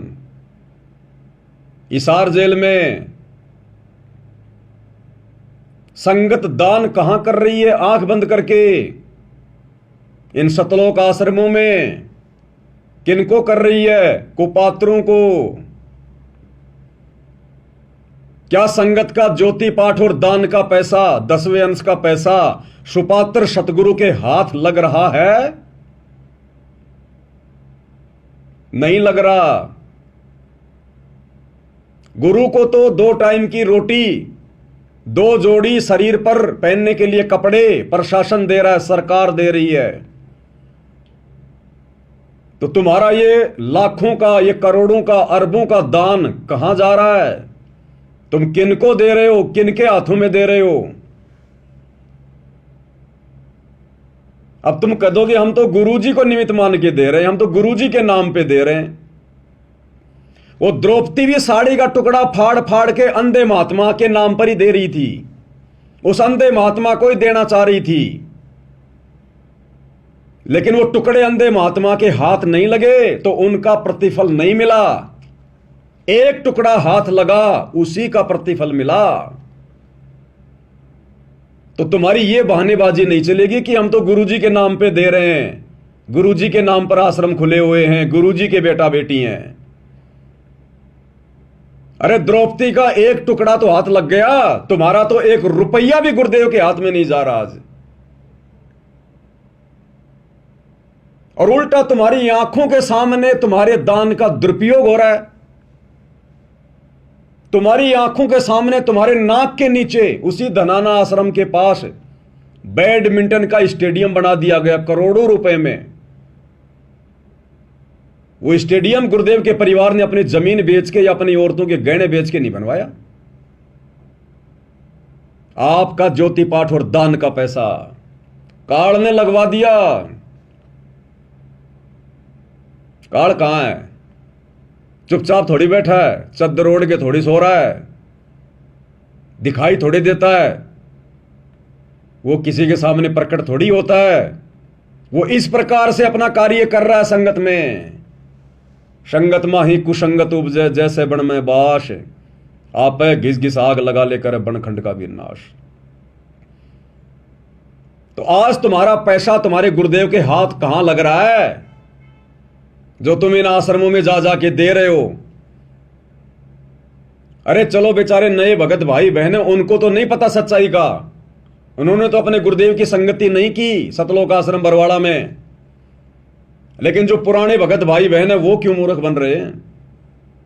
अरे सतलोक आश्रम बरवाड़ा में याद करो, जब आप और हम गुरुदेव भगवान के दर्शनों के लिए जाया करते थे लाइन लगाकर, तो वहां पर आश्रम की दीवारों पर बड़े बड़े पोस्टर, होर्डिंग, और क्या लिखा था? ज्योति और पाठ का पैसा दर्शनों के समय केवल गुरुदेव के हाथ में ही देना है। आश्रम वाले भगत केवल डायरी और पेन लेकर लिखा करते थे कि भगत जी आप ज्योति करवा रहे हो, हां। पाठ करवा रहे हो, हां। आपका नाम क्या है? आप ये कितने पैसे जो है आप दे रहे हो गुरुदेव को?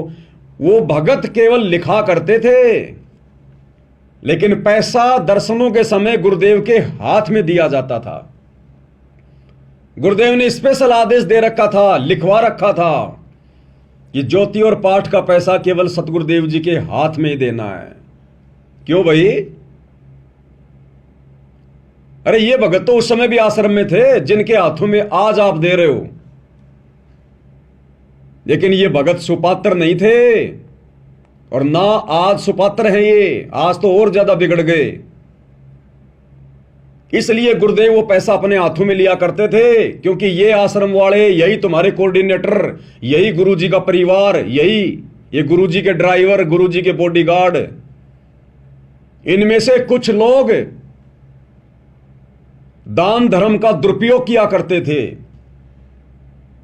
इसलिए परमात्मा वो पैसा अपने हाथों में लिया करते थे ताकि दान देने वाले को उसका लाभ मिले। और कई बार गुरुदेव ने सत्संगों में फिर इस बात का जिक्र भी किया कि यहां जो भगत हैं, कई बार वो भगतों के दान में हेरा फेरी कर देते हैं, गलतियां कर देते हैं। और गुरुदेव ने बताया कि ये मत करना, ये परमात्मा के बच्चों का पैसा है। ये गुरुदेव ने कहा कि हेरा फेरी कर देते हैं यहां जो रहने वाले भगत हैं, वो सेवादार। तो गुरुदेव ने बताया कि ये परमात्मा के बच्चों का पैसा है, ये कांटा बन के निकलेगा, कांटा बन के। इसलिए गुरुदेव भगवान ज्योति और पाठ का पैसा अपने हाथों में लिया करते थे।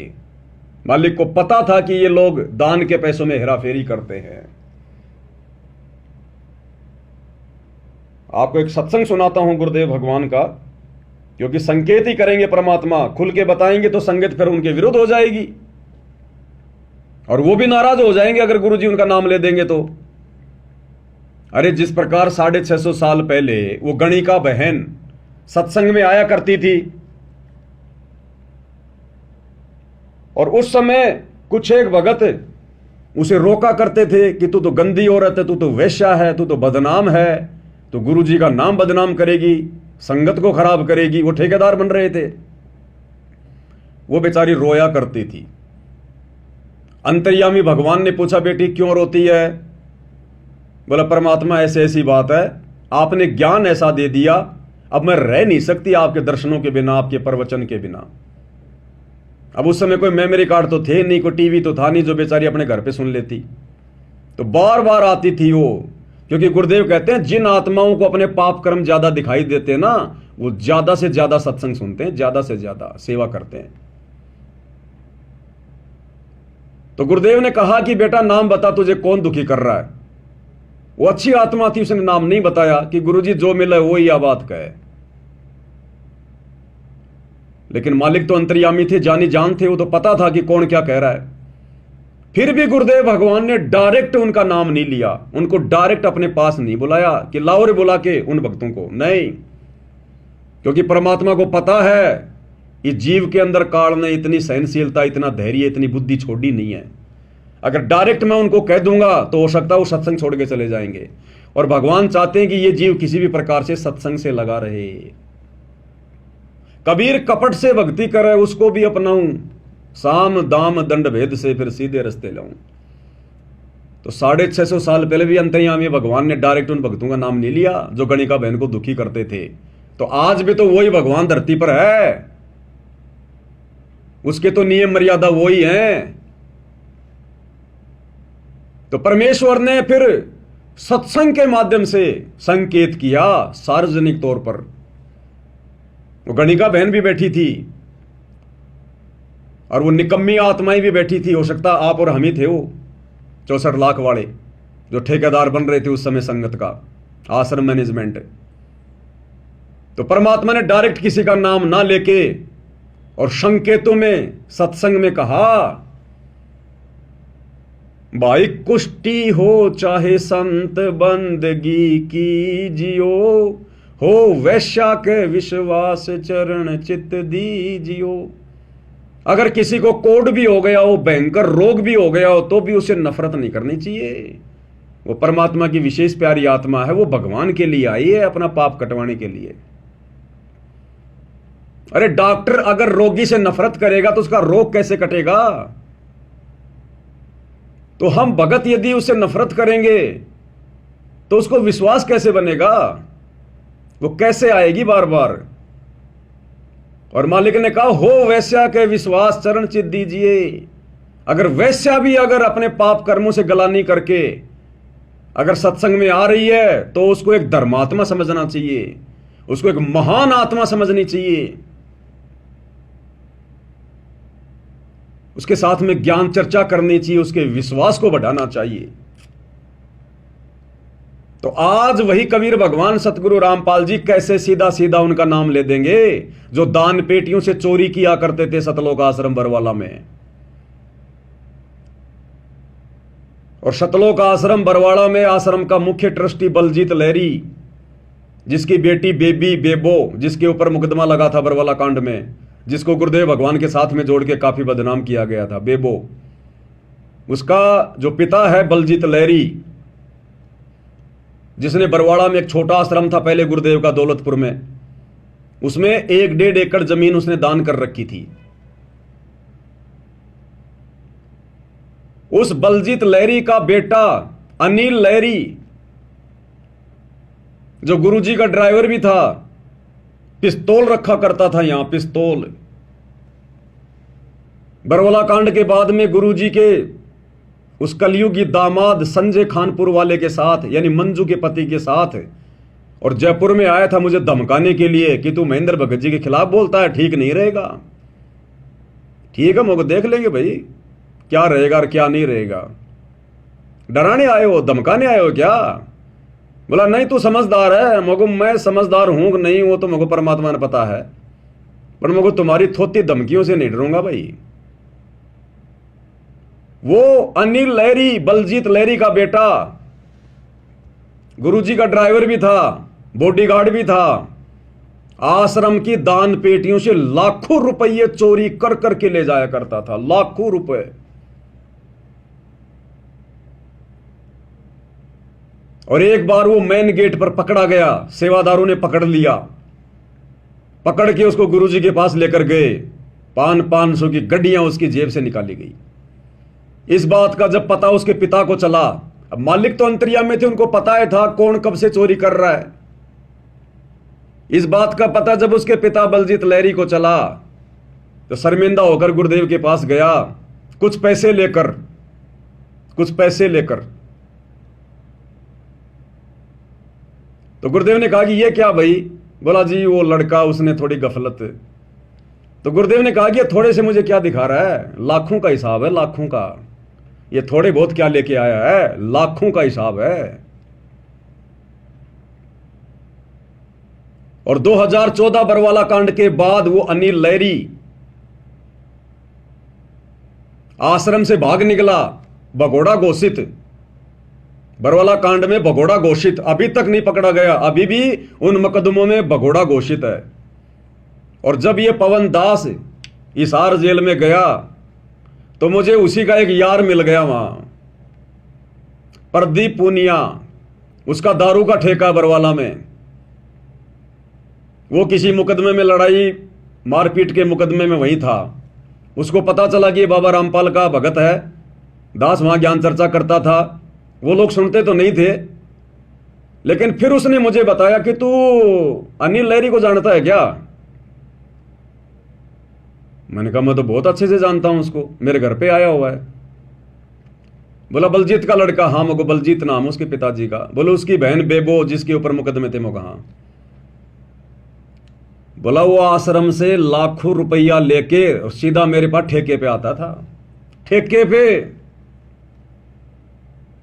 और मैं कहता था कहां से ला रहा है आजकल, कहां लॉटरी लग गई। बोले मौज उड़ाए जाओ, यूं ही मौज लिए जाओ। और बोला पता है वर्तमान में कहां हो। मैंने कहा उसके ऊपर तो वो बरवाला कांड के मुकदमे लगे हुए। बोले बरवाला कांड तो छोड़, बरवाला कांड के बाद उसने गांजे का कारोबार शुरू कर दिया, नशे का गांजा। और बोला 10 क्विंटल गांजे में, 10 क्विंटल गांजे के साथ में पकड़ा गया था, लेकिन वो तो भाग निकला और वो 10 क्विंटल गांजा पकड़ा गया। अब बोला वो एनडीपीएस के मुकदमे में है, एनडीपीएस के मुकदमे में। तो ये हैं गुरुदेव भगवान के परम भक्त, ये हैं वो पवन पुत्र हनुमान, जिनके ऊपर आज ये संगत आंख बंद करके विश्वास कर रही है। इन सब की एक ही राम कहानी है। वो तो एक का मुकदमा उजागर हो गया, बाकी बैकग्राउंड में सारे ऐसे ही है। इसलिए गुरुदेव भगवान ने सतलोक आश्रम बरवाड़ा में उस अंतर्यामी ने इनके कुकर्मों को देखकर, क्योंकि शिकायतें तो गुरुजी के पास जाती थी ना, अब गुरुजी संगत को कैसे बताए कि ये कैसे निकम्मे हैं, क्या कर रहे हैं यहां पर, मैं इनसे कितना दुखी हूं। ये चीचड़ है, चीचड़ जो गुरुदेव भगवान का खून पीती थी। जैसे चीचड़ होते हैं ना, वो कलील बोलते हैं उनको, चीचड़ होते हैं जो पशु के थन के लग के उसका खून पीते हैं। तो गुरुदेव ने एक बार जिक्र किया हुआ है कि बच्चों जो मेरे साथ में रहते हैं, जो मेरे पास में रहते हैं, जिनको तुम ये परम भगत मान रहे हो, ये तो चीचड़ हैं, ये तो मेरा खून पीते हैं। और सैकड़ों हजारों किलोमीटर से तुम आत्माएं जो समागम में आती हो, तुम मेरा दूध पीती हो, दूध, सत्संग रूपी दूध। और ये जो मेरे पास में रहते हैं चीचड़ है, मेरा खून पीते हैं ये। तो जो चीचड़ होता है, जो कलील होता है, वो उसी थन के लगा होता है, बिल्कुल चिपक के परमानेंट, लेकिन वो दूध नहीं पी सकता, वो खून पीता है। और बाहर का आदमी आके, वो घरवाला तुरंत दूध निकाल के लेके जाएगा। तो गुरुदेव भगवान ने फिर सत्संग में जिक्र किया। अब सीधा सीधा थोड़ी कहेंगे मालिक, नाम लेके थोड़ी कहेंगे। इसलिए गुरुदेव भगवान ने फिर जिक्र किया अपने एक सत्संग में। और क्या कह रहे हैं परमात्मा का विधान है, क्या कह रहे हैं? क्योंकि परमात्मा का विधान है। कहते हैं आप 1 रुपया दान करोगे, 1000 देता दाता आपको। जो दान आप यहाँ करते हो वो आपका नहीं, वो तो भगवान का हो गया, आपका नहीं रहा। उसके बदले में आपको तो 1000 मालिक ने उसी समय लिख दिया आपके अकाउंट में, लेकिन वो अकाउंट आपको दिखता कौन?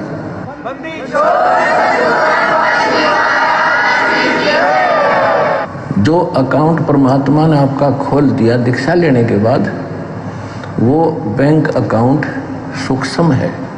आपके अंतःकरण में एक मैसेज पहुंच जाता है, भगवान के ऊपर आपकी एक और फाइल है, उसमें ये मैसेज ऐड हो जाता है।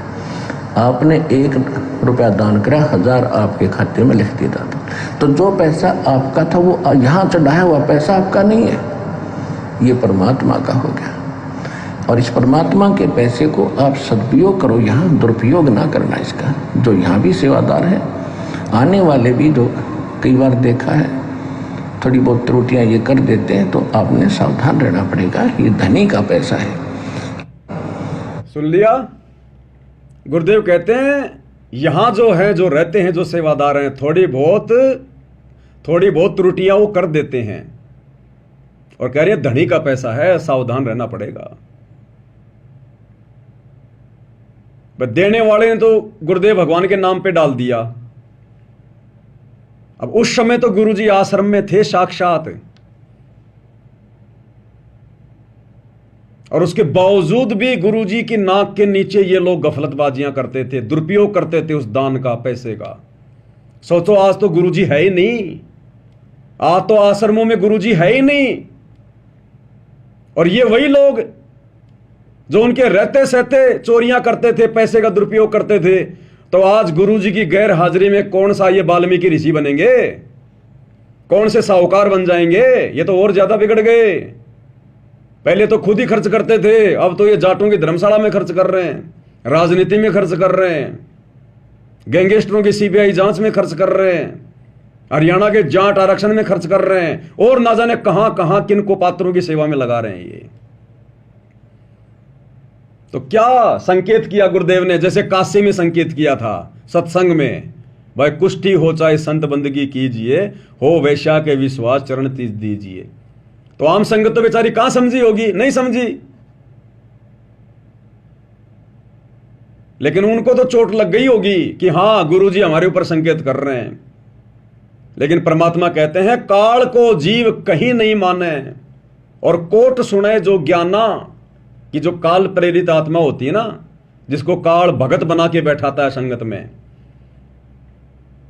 कहते हैं काल का जीव कहीं नहीं माने, कोट सुने जो ज्ञाना, और जैसे लाख अग्नि में पिंगले और बिछुड़ते काट समाना। फिर मालिक कहते हैं कोटि वर्ष करो संगत संतों की, पत्थर का जल में क्या बीज है? पत्थर को चाहे लाखों और करोड़ों साल पानी के अंदर डाल के रखो, और जैसे ही बाहर निकालोगे आपस में रगड़ोगे चिंगारी, कुछ नहीं उसमें बदला। जबकि पानी में तो हर चीज जो है वो निर्मल हो जाती है, मुलायम हो जाती है, लेकिन पत्थर पे असर नहीं पड़ता। तो जो पत्थर जैसे भगत होते हैं वो संत के चरणों में, उनके आसपास, उसके सत्संग में चाहे लाख जन्म रहो, उन पे कोई असर नहीं पड़ता। तो ये वो पत्थर हैं, ये सतलोक आश्रम वाले, गुरुजी का परिवार, गुरुजी के बेटा बेटी, ये परम भगत, ये स्टेट कोऑर्डिनेटर, ये वो पत्थर हैं। जैसे सर्प चंदन लिपटाई, तन भया शीतल पर विष नहीं जाई। चंदन के पेड़ से लिपटकर सांप को शीतलता महसूस होती है, ऐसा लगता है बस इतने तो साधुपना धारण कर लिया, लेकिन जरा उस सांप को छू के देखो, तुरंत डंक मारने को तैयार होगा। तो जब तक वो काल का जीव भगत बनकर सतगुरु के सत्संग में रहता है, उनके चरणों में रहता है, तब तक तो वो एक नंबर का भगत दिखाई देता है। और जैसे ही संत से दूर हटता है फिर अपना असली रंग दिखाता है। तो आश्रम में तो ये सारे हमारे को भगत दिखाई देते थे, गुरुजी का परिवार और ये कोऑर्डिनेटर, और आज देख लो गुरुजी की गैर हाजिरी में ये क्या क्या ड्रामेबाजियां कर रहे हैं। साल में दो दो तो ये कबीर जी के प्रगट दिवस मनाते हैं। एक तो अभी 11 जून 2025 को बनाया आश्रमों में, और अभी 29 जून 2025 को हिसार जेल नंबर 2 के आगे धानक समाज की उस धर्मशाला में मना लिया। और दुनिया भर की आडंबर उनकी तो गिनती नहीं। तो गुरुदेव ने ऐसे ही बरवाला आश्रम में, अपने सत्संग में, क्योंकि ये वही कबीर भगवान है, इन्होंने संकेत किया जो लोग दान धर्म में त्रुटियां कर रहे थे, गलतियां कर रहे थे, भक्तों के दान का दुरुपयोग कर रहे थे, चोरियां कर रहे थे। एक बार फिर से सुन लो हल्का सा गुरुदेव क्या कह रहे हैं। परमात्मा का हो गया, और इस परमात्मा के पैसे को आप सदुपयोग करो, यहाँ दुरुपयोग ना करना इसका। जो यहाँ भी सेवादार है, आने वाले भी जो कई बार देखा है थोड़ी बहुत त्रुटियां ये कर देते हैं, तो आपने सावधान रहना पड़ेगा। ये धनी का पैसा है, आपको तो दे दिया मालिक ने उसी समय, ये नहीं रखता अपने पास। ये तो पूर्ण परमात्मा है। कहते हैं चारों युगों में देख लो हमने किसका रक्षा मारे। द्रौपदी ने एक बिलांत का कपड़ा दिया था, 9 इंच ढेर लगा दिया उसका, एक बिलांत। सुदामा ने 4 चावल फुकवाए थे, महल बना दिया। तैमुरलंग ने 1 रोटी दी थी, उसको 7 पीढ़ी का राज बख्श दिया। तो कहते चारों युगों में देख ले हमने किसका रक्षा मार, हमने किसका लेकर ना दिया हो मारना, यानी कोई पैसा लेकर ना देने के उसने पैसा मार लिया मेरा। तो परमात्मा कहते चारों युगों में देख ले हमने किसका रक्षा मार, हमने किसी का पैसा रखा नहीं। इसलिए भाई और बहनों, परमात्मा ने साध संगतियां शुरू करवाई है, क्योंकि मालिक ने देख लिया कि मेरे आसपास रहने वाले, मेरे साथ साथ रहने वाले, मेरे परिवार वाले, ये काल के जीव हैं। जैसे काल ने उस कमाल को भेज दिया था परमात्मा के पास में, उसका मुंह बोला बेटा बना के, और अंत में उसी ने परमात्मा की संगत को तोड़ा। अंत में वही गुरुद्रोही घोषित हुआ। तो आज क्या काल कोई कसर छोड़ेगा क्या? अपना दाव तो पूरा खेलेगा ना। अब उसके दाव को समझने के लिए तो गुरुदेव ने हमें तत्व ज्ञान दिया है। नहीं समझ पा रहे थे तो गुरुजी ने साध संगतियां शुरू करवा दी, साध संगतियां शुरू करवा दी। अब बताओ तुम कहां दान कर रहे हो वर्तमान में अपने गुरुजी की गैर हाजिरी में? ना तो तुम गुरुजी की वाणियों पे चल रहे, ना गुरुजी के सत्संगों पे चल रहे। सत्संग तो तुम सुनते ही नहीं, तुम्हें सुनने नहीं दिया जाता। सुनते हो तो कोई विचार नहीं किया जाता। इन आश्रमों में ना साध संगतियां होती ताकि आपस में एक दूसरे को कोई बातें समझा सके, ज्ञान समझा सके, कोई चर्चा हो सके।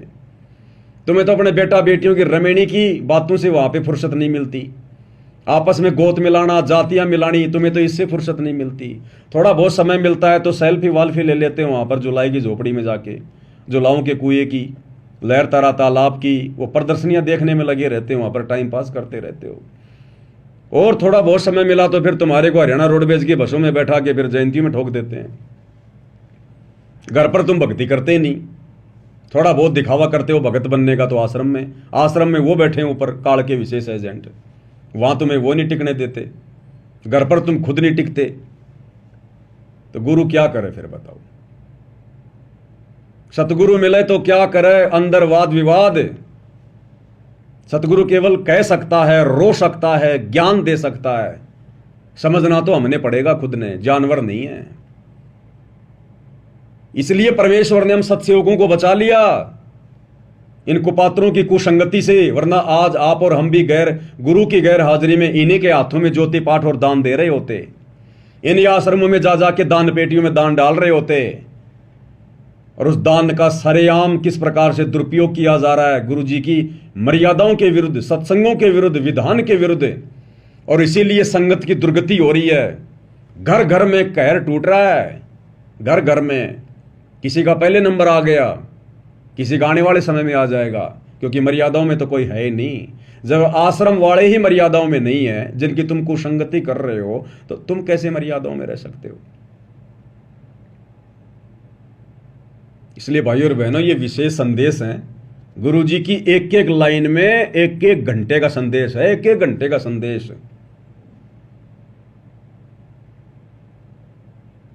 सुन लिए नामदान सेंटर पे जाके सुबह 4 बजे, हाँ आ गया, बहुत अच्छा बहुत अच्छा। साथ संगति की वीडियो देखो तब पता चलेगा क्या अच्छा है इनके अंदर। ये मनोरंजन के लिए, गुरुदेव कहते हैं कि मनोरंजन के लिए नहीं सुना रहा है कथा में, टाइम पास के लिए नहीं सुना रहा। गुरुदेव कहते हैं जैसे दूध में जामन लगा के फिर दही को मथा जाता है तब घी निकलता है।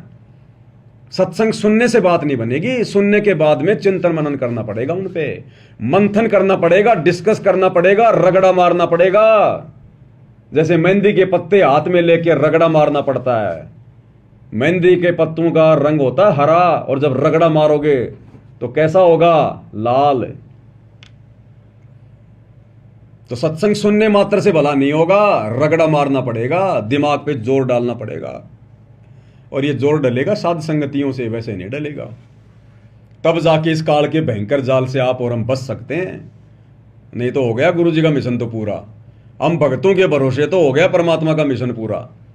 अगर ये भगवान साध संगतियां ना शुरू करवाता तो हो गया गुरु जी का मिशन तो पूरा। कहाँ लेके जा रहे हैं मैनेजमेंट वाले देख लो, ये तो नीलकंठ की तरफ ले जा रहे हैं, नीलकंठ की तरफ, पहाड़ों में। और गुरु जी लेके जाना चाह रहे हैं ऊपर। तो इनके भरोसे नहीं चल रहा परमात्मा का मिशन, इन लोगों के सहारे नहीं चल रहा। ये तो परमात्मा ने अपना विशेष आशीर्वाद देकर आप और हम 2 कोटि के जीवों को निमित्त बनाया, सत्सेवकों को। यहां से आत्माएं तैयार हो रही हैं। इसलिए दास बारंबार कहता है कि ये साध संगति सतलोक के लिए ट्रेनिंग सेंटर है, ट्रेनिंग सेंटर। अपनी मान बढ़ाई, अपने अहंकार को त्याग कर, अपने आप को 2 कोटि का भगत समझकर। अरे जिस प्रकार से आप और हम स्कूल में जाते थे और टीचर किसी एक लड़के को उस क्लास में मॉनिटर बना देता था, मॉनिटर। अब उस मॉनिटर की बातें माननी पड़ती थी। जब वो आता था वो टीचर, उस मॉनिटर से पूछा करता था कि हां किसने क्या क्या किया, और वो मॉनिटर अगर किसी का नाम ले दे तो उसके डंडे पड़ते ही पड़ते थे। वो मॉनिटर के ऊपर वो टीचर इतना विश्वास करता था क्योंकि वो सोच समझ के खड़ा करता था। सैकड़ों बच्चों में से किसी एक को मॉनिटर बनाना आंख बंद के थोड़ी किया करता था। उस बच्चे को हर प्रकार से देखकर कि ये पढ़ाई में भी होशियार है, ये शरीर में भी उनसे तगड़ा है, और ये मेरी आज्ञा का पालन भी करेगा, इसके विचार भी ठीक हैं। उस लड़के को वो मॉनिटर बनाया करता था और टीचर आते ही पूछता था, हाँ भाई बता किसने शरारत करी। और वो मॉनिटर अगर किसी शरीफ का भी नाम ले देना कि साहब ये शरारत कर रहा था, तो वो टीचर उसको पीटता ही पीटता था, 2-4 डंडे तो मारता ही मारता था, क्योंकि वो मॉनिटर पे विश्वास करता था वो टीचर। तो इसी प्रकार भाई और बहनों, इस कुत्ते को परमात्मा ने छोटा सा मॉनिटर बना रखा है। अब मेरा काम तुम लोगों की कोई पिटाई करवाना नहीं है, कहीं सोचो भाई गुरु जी के आने के बाद कहीं पवन दास कर दे मामला खराब। तुम जो मर्जी करो, मैं शिकायत करने वाला मॉनिटर नहीं हूं भाई। ये आध्यात्मिक क्लास है। वो टीचर तो डंडे ही मारता था, तो क्या गुरुजी ने हमें कभी डंडे मारे क्या? तो इसी प्रकार ये मॉनिटर भी तुम्हारी कोई शिकायत नहीं करेगा, क्योंकि वो टीचर तो अंतर्यामी नहीं था, लेकिन ये वाला टीचर तो अंतर्यामी है। इसको बताने की जरूरत नहीं है। यहां तो मॉनिटर से फायदा उठा लो, लाभ प्राप्त कर लो कि गुरुदेव भगवान ने खड़ा कर रखा हमारे भाई को, है तो हमारे जैसा 2 कोटि का जीव। वो मॉनिटर भी उन्हीं बच्चों में वो एक बच्चा होता है, वो भी किसी का बेटा होता है, वो भी वहां पर अपनी शिक्षा प्राप्त करने के लिए आता है, वो कोई स्पेशल नहीं होता।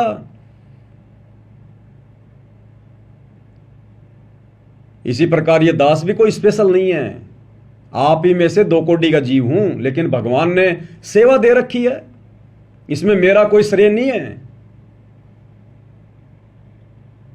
वो टीचर भी खुद ही मॉनिटर बनाया करता था, किसी की चापलूसी करने से नहीं बनाता था। तो गुरुदेव ने अपनी मर्जी से खड़ा किया, अपनी प्रेरणा से खड़ा किया। भाई ये तो मालिक है, जब ये अपना आशीर्वाद देकर झोटे से वेद मंत्र बुलवा सकता है, तो आप और हम तो फिर भी इंसान हैं। इसलिए भाई और बहनों, साध संगति से जुड़कर, और फिर ये ना देखो, फिर मन में कोई दोष ना पाड़ो किसी भी प्रकार का, नहीं तो बाद में फिर बहुत ज्यादा पछताना होगा। फिर ये आगे नहीं चलेगी। फिर ये बकवाद, ये राग द्वेष मान बढ़ाई, ईर्ष्या, मन के दोष, ये आगे नहीं चलेंगे। फिर कोई नहीं सुनेगा हमारी। जो लाभ उठाना है वो उठा लो। अरे रिश्तेदार आते हैं, उनसे 1-2 घंटे बात नहीं करते क्या वो लोग? कोई अड़ोसी पड़ोसी आ जाए, उससे बैठ के कोई चर्चा नहीं होती क्या? तो मैं तो तुम्हारा गुरु भाई हूं, चर्चा करूंगा तो अच्छी करूंगा। और रिश्तेदार तो फिर भी फालतू की बातें करेंगे।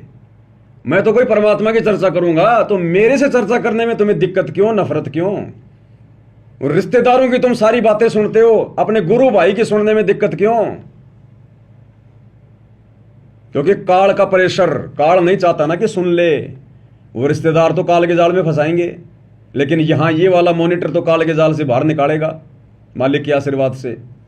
इसलिए काल नहीं सुनने देता, मन में जबरदस्ती ऊटपटांग हरकतें पैदा करेगा, राग द्वेष करवाएगा कि ये अपने आप को कहता कि मेरे को गुरुजी ने खड़ा किया है। कब किया इसको गुरुजी ने खड़ा?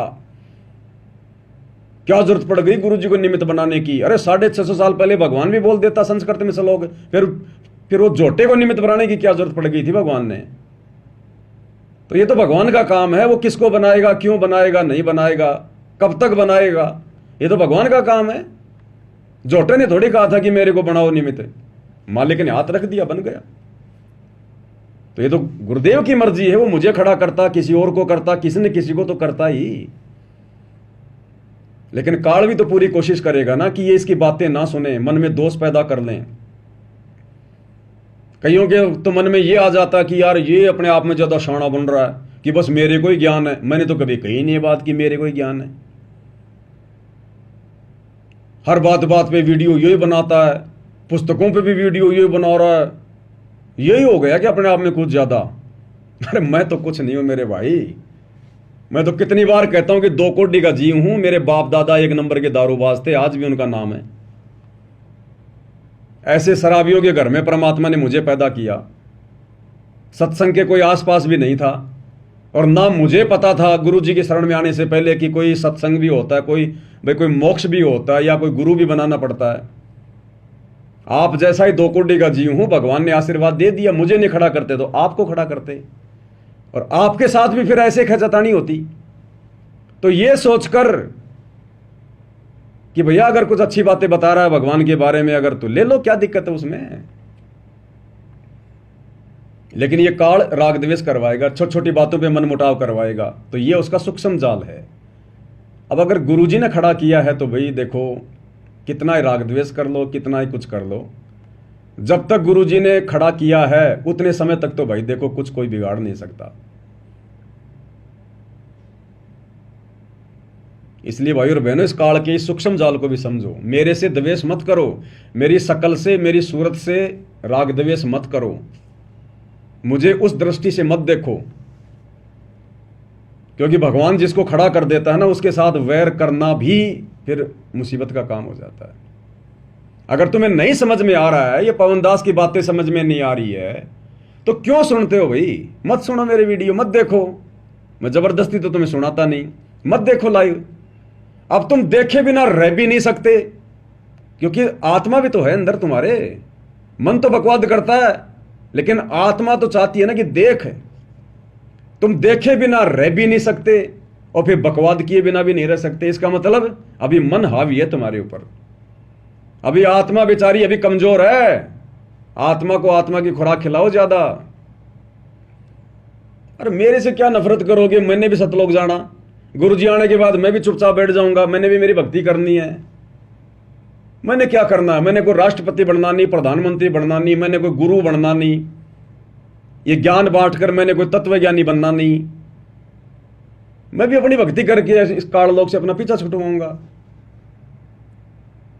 ये थोड़े समय का खेल है, मालिक ने दया बख्शी है।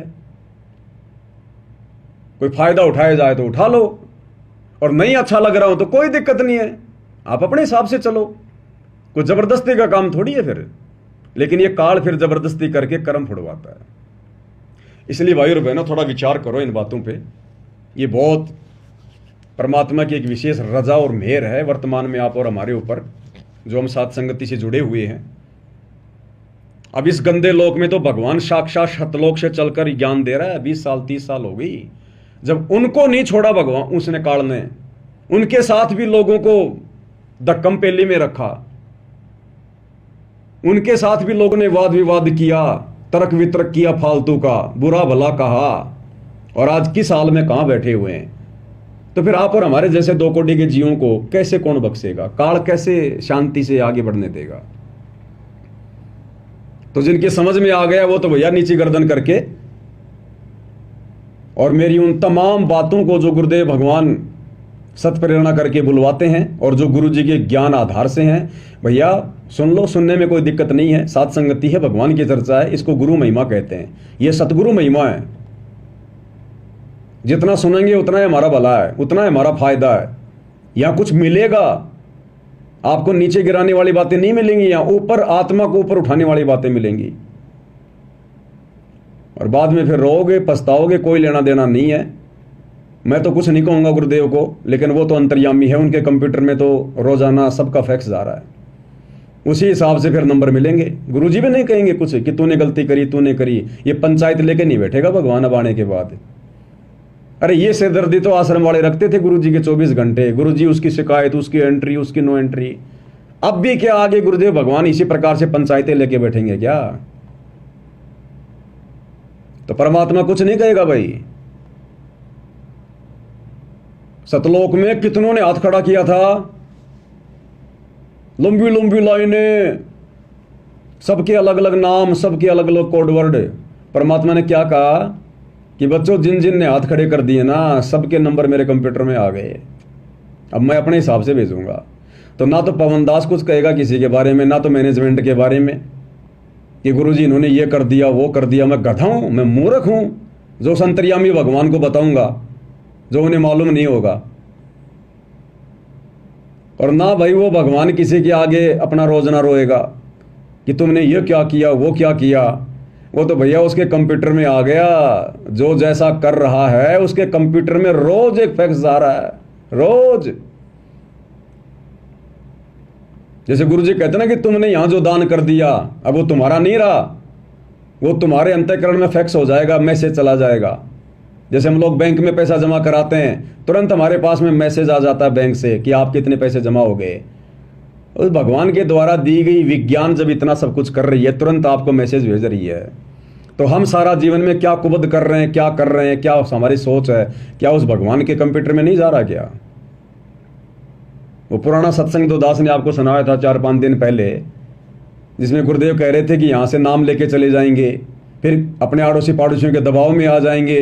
ये तने माता नहीं दो कि तने वो गुग्गा नहीं पूजिया, वो फलाने का वो मर गया था, वो मर गया था। वो दबाव में आकर वो माता धोख लेती हैं और क्या सोचती हैं, महाराज जी ने के बेरा पाटेगा, गुरु जी ने के बेरा पाटेगा, माता भी धोख लेती हूँ। तो गुरु जी क्या बोले कि महाराज जी ने तुम्हारे अंतःकरण में एक सॉफ्टवेयर फिट कर रखा है। महाराज जी के पास तो रोज तुम्हारा फैक्स आ जाता है कि तुमने क्या क्या मर्यादा तोड़ी। वही तो महाराज है। तो सतगुरु रामपाल जी को तो भाई बताने की जरूरत नहीं है, वो तो एक लीला करते हैं पूछने की, बताने की, बेटा कहां से है, तेरा क्या नाम है, लीला करते हैं मालिक। तो भाई और बहनों समझो अपने परमात्मा को, ये खाली एक गुरु नहीं है, खाली एक संत नहीं है। गुरु तो यहां बहुत हैं, संत यहां बहुत हैं, साधु यहां बहुत हैं, लेकिन परमात्मा यहां कोई नहीं है सृष्टि में इनके अलावा। ये परमेश्वर है, पूर्ण ब्रह्म परमात्मा है, असंख्य ब्रह्मांडों का राजा है, जिसकी भनक भी नहीं या किसी को भनक भी।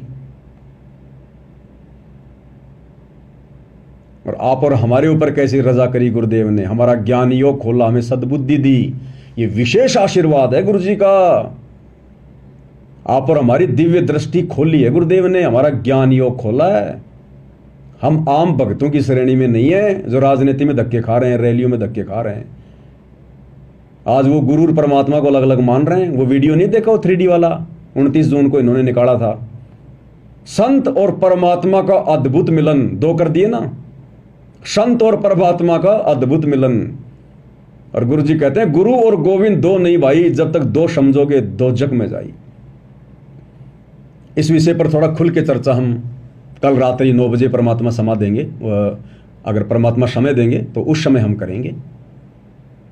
देखो भाई और बहनों, दास के बस की बात नहीं होती है। आज इस 1.5 या 2 घंटे की साथ संगति में 11 बज गई, 2 घंटे हो गए। आज की साथ संगति में दास के मुंह से परमात्मा ने जो भी कुछ बुलवाया है, ये मेरा आज का विषय नहीं था। दास ने ये बोलना ही नहीं था, दास ने सोचा ही नहीं था। दास तो उस 3D वीडियो के ऊपर कुछ पॉइंट और थे जो इन्होंने गुरु जी का जो कार्टून बना दिया 25 मिनट वाला वीडियो, संत और परमात्मा का अद्भुत मिलन, दास उसके ऊपर कुछ पॉइंटों पर डिस्कस करने के लिए आया था, लेकिन उनकी तो अभी शुरुआत भी नहीं हुई।